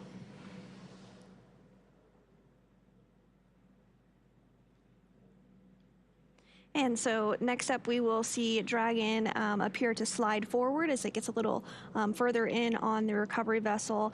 And then the team will work to open up that hatch and get the crew out. Again, we do expect the crew to be assisted in getting removed from the capsule because they have been aboard the International Space Station for the past 6 months. Even though they work out for a couple hours a day to maintain bone and muscle health, the adjustment back to the 1G environment on Earth can be something that takes a little getting used to. So as a safety precaution, we always do just help any of our crew members returning from space out of the vessel. So again, we're about 30 minutes or so since we splashed down, or since Crew-7 rather splashed down off the coast of Pensacola, Florida. They're already on the recovery vessel, and we are just awaiting the next steps in the process in order to get the crew out safe and sound.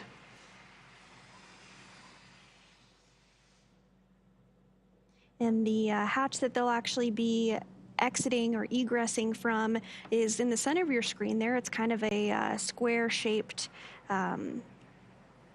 it's a square-shaped hatch there, and we'll see the teams install a bit of hardware around the edge of the hatch once they get it open to help protect it, and then we'll see the crew come out. But we also will see the footrest get removed to give a little more space for the crew as they work through those recovery operations as well. Yeah, absolutely.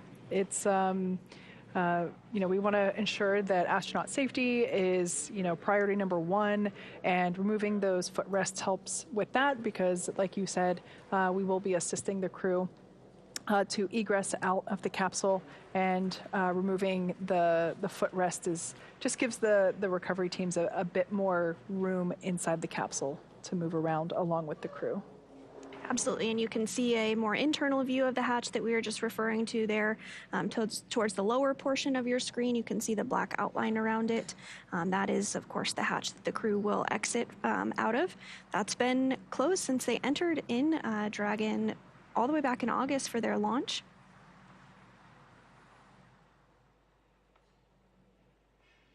For those of you that have just recently tuned in, we had an on-time splashdown of Crew-7 at 5:47 a.m. Eastern, 2:47 a.m. Pacific, and just 3 minutes ago, the Dragon Endurance capsule, excuse me, was lifted up and out of the water and into the nest of the recovery vessel. The recovery vessel utilized for Gulf operations is Megan, and one not being used today is for the Atlantic operations. What we see here are, this is a cool view because we can see it better now. I want to point it out before we lose it, is that bay where the main parachutes are stored. That is the rounded square just below the side hatch, right underneath where that individual is stepping into.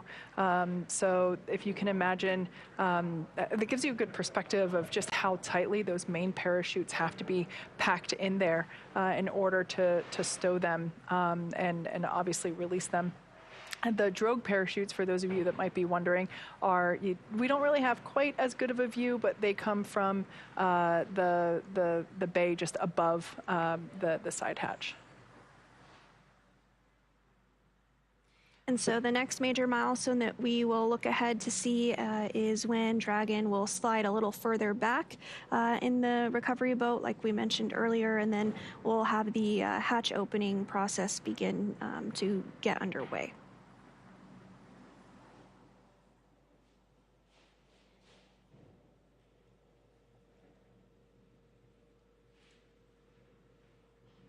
So again, everything continuing to go really smoothly this morning following a splashdown at 2:47 a.m. Pacific of Crew-7, completing their 199-day mission in space, 197 days aboard the International Space Station.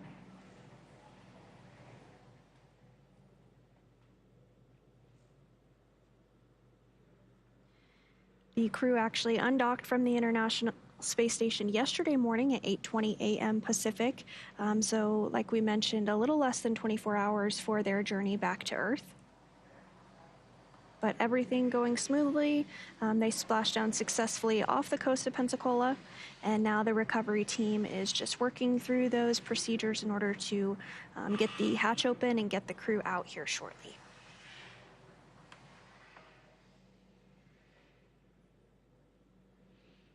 At this point in time, as you can see, the Dragon vehicle is still positioned at the aft end of the recovery vessel.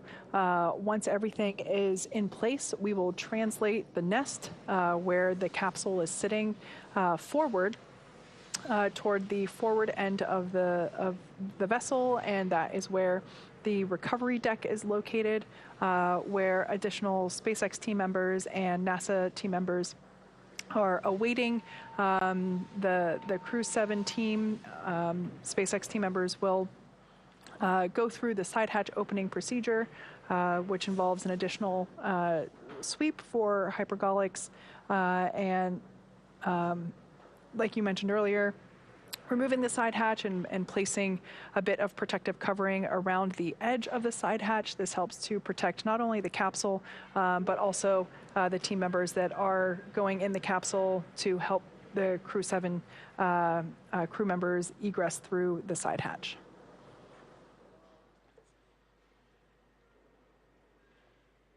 So it does look like they are starting to wrap up this portion of Dragon being in the nest. So we should expect that translation to occur here in just a couple minutes from now. They'll remove some of those attachments from the vehicle before that translation occurs.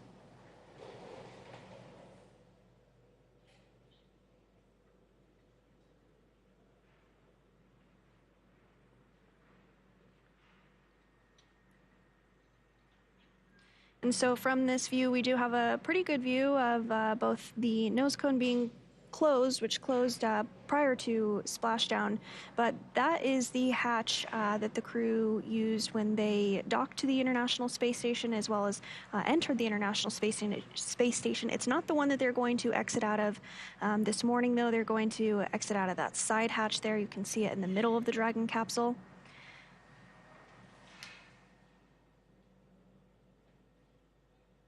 We also have a good view of Dragon's thermal protection system, also known as TPS. That is all of the white paneling around the side.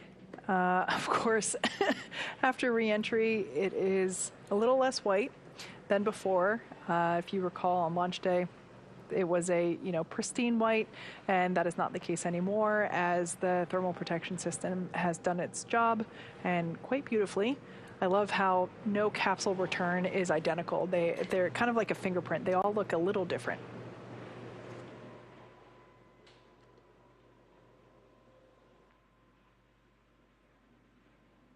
And following the crew getting out of the Dragon, they will, as we mentioned, be taken by helicopter back to shore, and then eventually back by plane to Houston, Texas.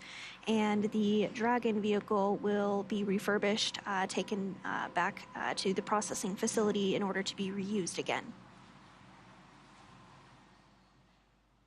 And so it does look like we are seeing that translation on your screen.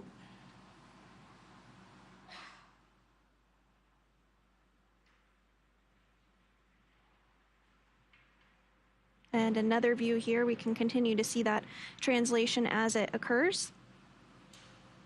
It'll get put right in between those two gate-looking areas, and then the crew can begin to work hatch opening operations. We can also see a SpaceX team member hosing the vehicle down. This helps to wash some of the salt water off. Obviously, we want to ensure that corrosion is controlled.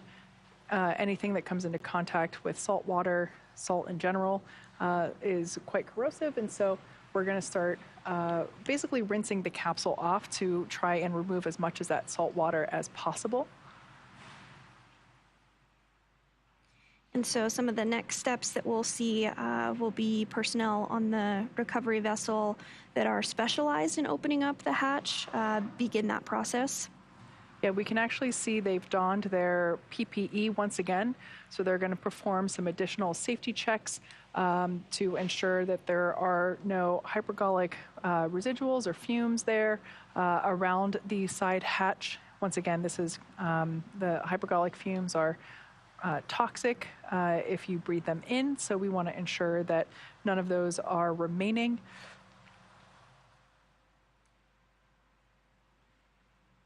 And this view back inside Dragon, as you can see, NASA astronaut Jasmine Mogbelli, commander, and ESA, European Space Agency astronaut Andy Mogensen.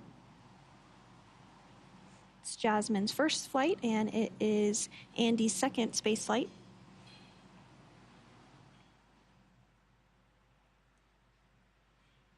And so we also do have medical doctors on board that help to take care of the crew after the hatch opening and will conduct a series of initial checks before they are flown off by that helicopter back to shore.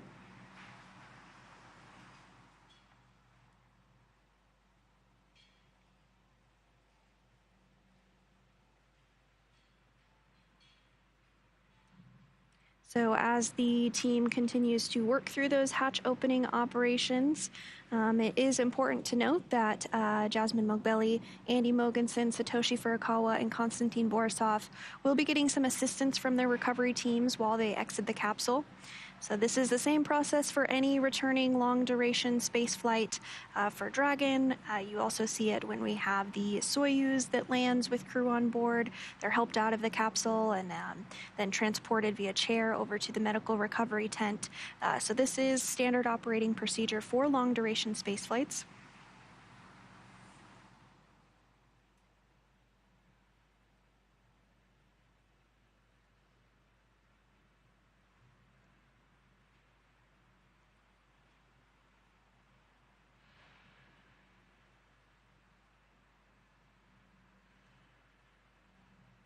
So it hasn't even been an hour since Crew-7 splashed down at 2:47 a.m. Pacific, and they are already on the recovery vessel. The team has secured them in the Dragon's nest and completed that translation maneuver to get them a little bit closer into the prime position for hatch opening. And they are beginning to step through some of those procedures to get that hatch open here shortly. Getting another view here of the hatch. You can see it pretty clearly in your screen. And we can see that they've removed the access panel on the side hatch. Excuse me. That side hatch access panel basically protects the location where we perform the side hatch leak check. So we will... Dragon SpaceX, stand by for side hatch opening and egress. We'll be passing you off to the recovery team, and see you back in Hawthorne soon. Dragon Captains, they're here. So yeah, that side hatch access panel is where we are able to untorque as you can see in action now.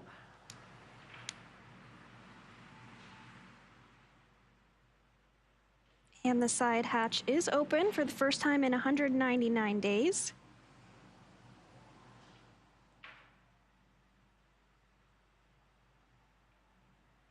Looks like we're getting some waves from Crew-7. first face they've seen back on Earth since August. Once again, this is their first breath of fresh air in several months, and once again, the first time that the side hatch has been open. The last time it was open was the day they went to space. So it looks like here just the SpaceX team member doing initial check-in with the crew, making sure that everybody is feeling okay and feels ready to egress from the capsule.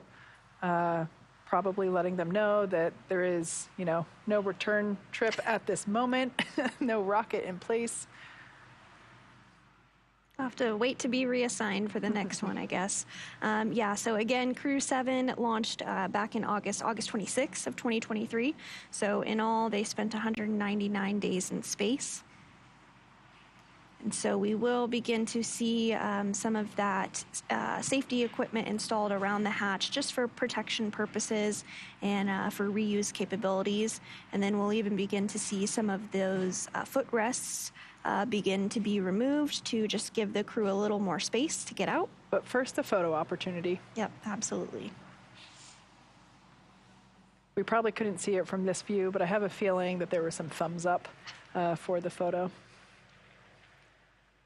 So at this point in time, we should see some of those footrests begin to be removed. Not entirely sure what the order will be here in terms of who will egress first. It always varies from crew to crew, but it looks like we may have some footrests coming off now. Once again, this just allows the folks that are assisting the crew in their egress a little bit more room to work. Fun fact, the footrests are custom sized to each astronaut in terms of like small, medium, or large. So in order to ensure maximum safety and comfort, we customize the footrest as well as the armrest, as well as the bucket itself, the seat bucket rather, that they sit in, as every astronaut is different, and so to ensure that everybody is able to remain comfortable and safe, those items are customized for their body proportions as well as the spacesuits themselves. Speaking of spacesuits, we can see that those visors are in the open and up position. So once the crew was safely splashed down, they were given the okay to lift the visors. No need to keep those down and in the locked position once we were outside of those dynamic events. For those of you that have just recently joined us, we had a beautiful nighttime splashdown at 5:47 a.m. Eastern or 2:47 a.m. Pacific. The Dragon Endurance vehicle is now on board our recovery vessel Megan in the Gulf, just off the coast of Florida near Pensacola, and we're now awaiting the egress or the exit of our 4 Crew-7 members, and this will be assisted out onto the recovery deck. And the recovery vessel is actually named after NASA astronaut Megan McArthur. She flew on board Crew-2. That was my first space launch I ever got to see in person, so really special to get to see her launch. She also flew on board STS-125. So great to see Crew-7 back on board Megan's namesake. We are expecting egress here in just a couple minutes. They are working to install that safety equipment around the hatch as well as remove the footrests. And so we typically will either see the commander or the pilot egress or get out of their seats first, and that's just due to the proximity of their location to the hatch. Usually it's a little easier to get one of those two out ahead of the mission specialists on either side. Now you mentioned the namesake for Megan. Of course, our the Atlantic Recovery Vessel is named after Shannon Walker, who flew on the NASA Crew-1 mission. So we named these recovery vessels after our first 2 female astronauts to fly in our Dragon capsules. So I love the tribute there that we have paid to these incredible women that have taken part in spaceflight here at SpaceX. So as they continue to step through those procedures, again, just a reminder, we do expect the crew to be assisted out of the vehicle, as well as be assisted in standing up and getting rolled away in order for those initial medical checks. This is standard for all long-duration space flights. And they'll jump right into their post-flight reconditioning period. That begins on splashdown day, and it lasts for about 45 days to help return crew members to their pre-flight condition. Like we've mentioned, they do exercise while on board the International Space Station for a couple hours a day, and that does help maintain some bone and muscle mass and prevent that loss. But because of the microgravity environment of the International Space Station, there is still a recovery period that takes place. And again, that's about a 45-day period to just get them back to pre-flight condition. Now, immediately after they egress from the capsule, they will be transported back into, excuse me, one of the medical bays that are on board the recovery vessel, where they will be seen by the flight surgeon for a preliminary medical checkup immediately after egressing.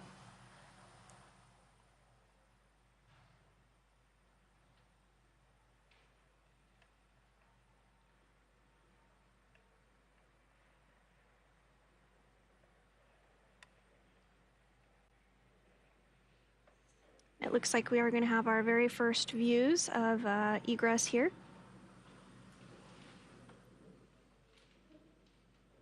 I think that may have been Andy. This is Andy's second spaceflight. He's from the European Space Agency.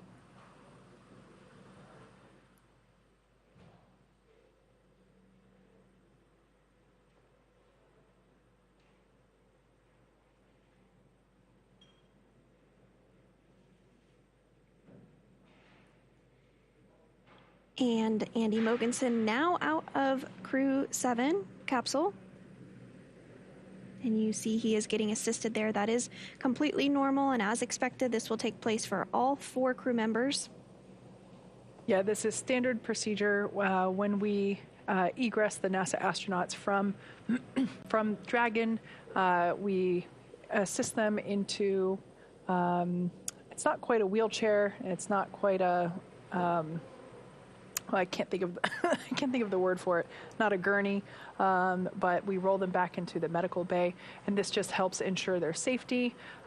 Because sometimes, even though we had amazing recovery conditions tonight, it's not always the case. Sometimes we can get wave height of a couple feet, which could make for an unstable vessel. So, regardless of the sea conditions, we always assist the crew in getting out of the capsule and making their way back to the medical bay. We did see some thumbs up and some cheers for Andy Mogensen as he egressed the capsule. Next up is going to be the commander of Crew-7. That's NASA astronaut Jasmine Mogbelli. This is her first spaceflight. What an experience it must be, this first time of feeling gravity for really kind of the first time, because if you're born into it and you don't really know what it's like to not feel it, I could imagine it would be quite an experience to feel it and really feel it for, at this magnitude for the first time. And some waves there from NASA astronaut Jasmine Mogbelli.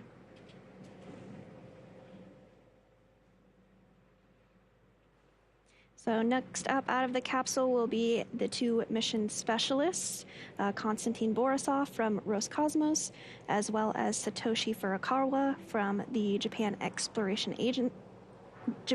Aerospace Exploration Agency.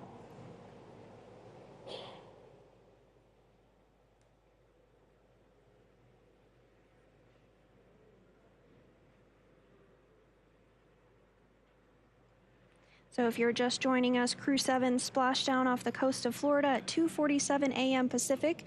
We've had 2 crew members already egress or exit the capsule. That was European Space Agency astronaut Andy Mogensen, as well as NASA astronaut Jasmine Mogbelli. And there's 2 more astronauts on board, and we're working through those egress procedures, everything going really smoothly. Following this, the crew will fly back to shore via helicopter, and then they will fly by plane back to Houston, and from there they will go to their respective countries.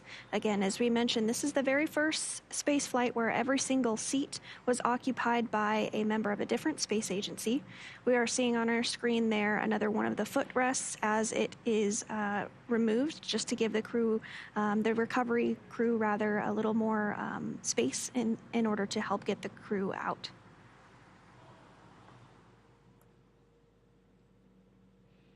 As we mentioned, 2 of the 4 have already egressed. Excuse me, we already have Commander Jasmine Mogbelli and pilot Andreas Mogensen. They've already exited. We now have Konstantin Borisov and Satoshi Furukawa still on board. Excuse me, it's early or late. Furukawa. Thank you, Furukawa. Still on board the Dragon capsule. And we should see one of them egress here just momentarily.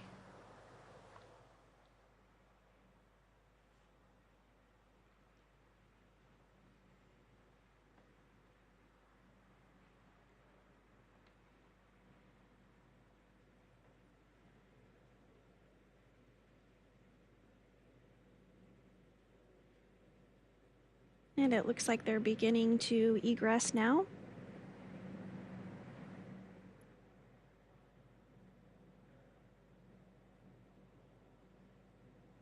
I believe this is Konstantin Borisov of Roscosmos, his first space flight.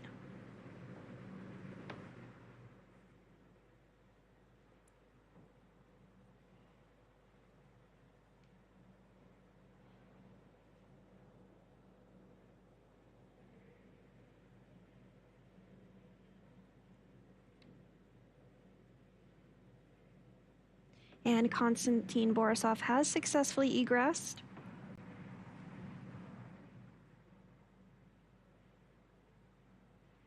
Some handshakes there, it looks like. Thumbs up and happy waves. Yep. So the remaining Crew-7 crew member inside Dragon is JAXA, or Japan Aerospace Exploration Agency astronaut Satoshi Furukawa. Again, this is his second space flight.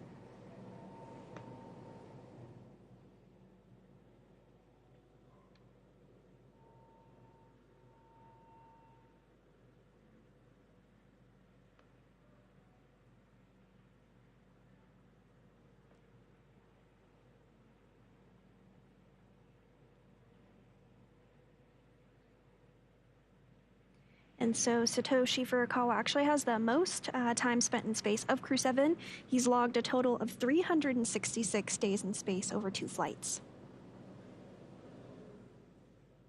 So just a little over a year in space in all. That's incredible.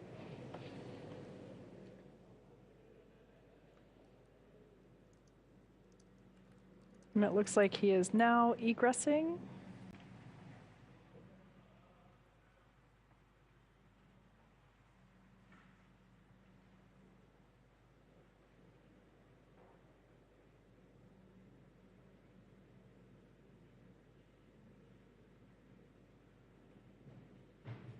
Once again, this is standard procedure for assisting all the crew members into the medical bays.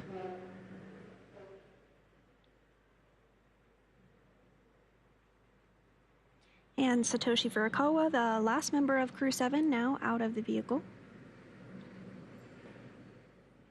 So I just did a bit of math.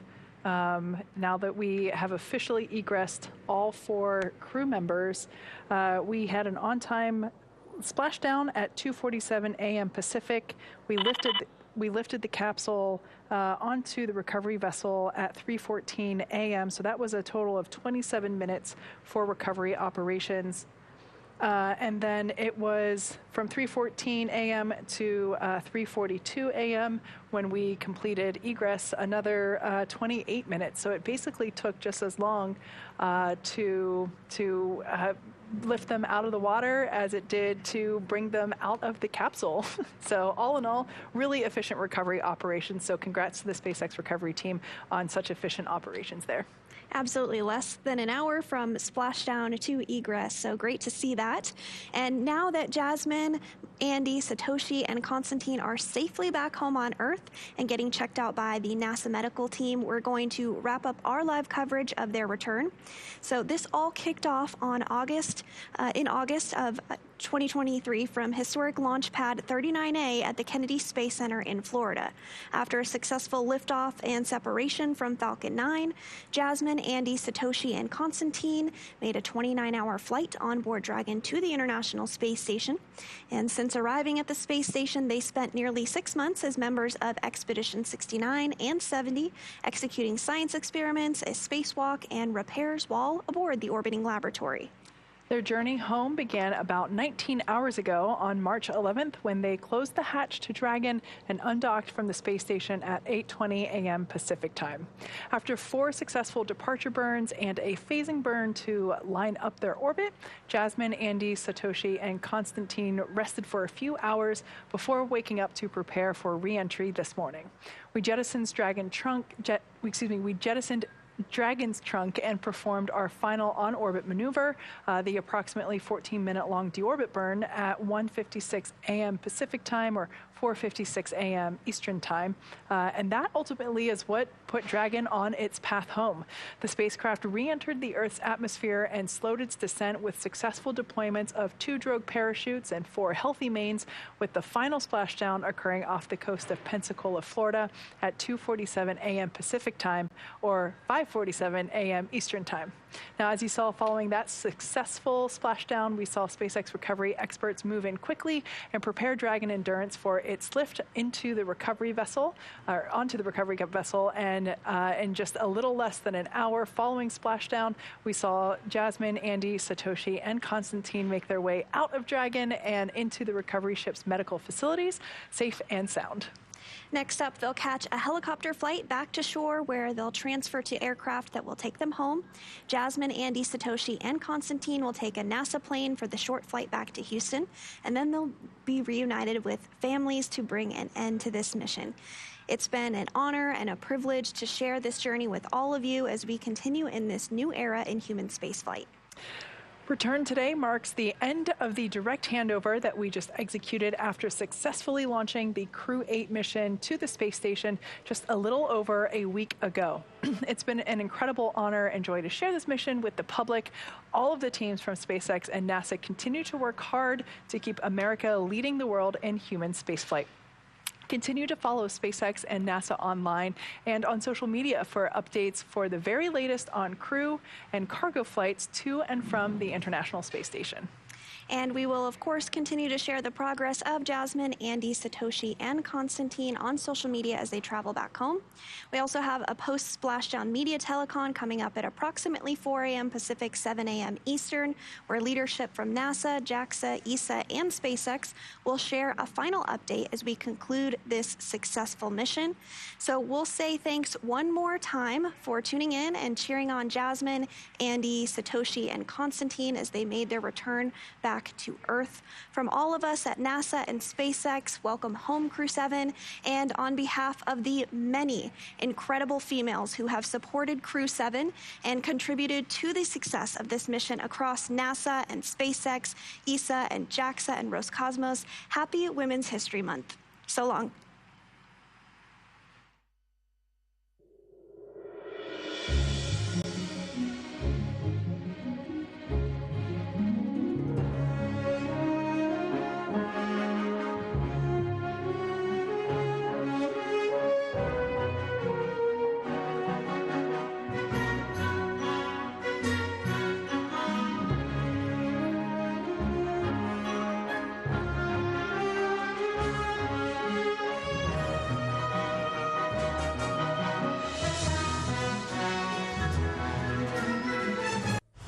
It's a new era of pioneers, star sailors, thinkers, and adventurers. 3, 2,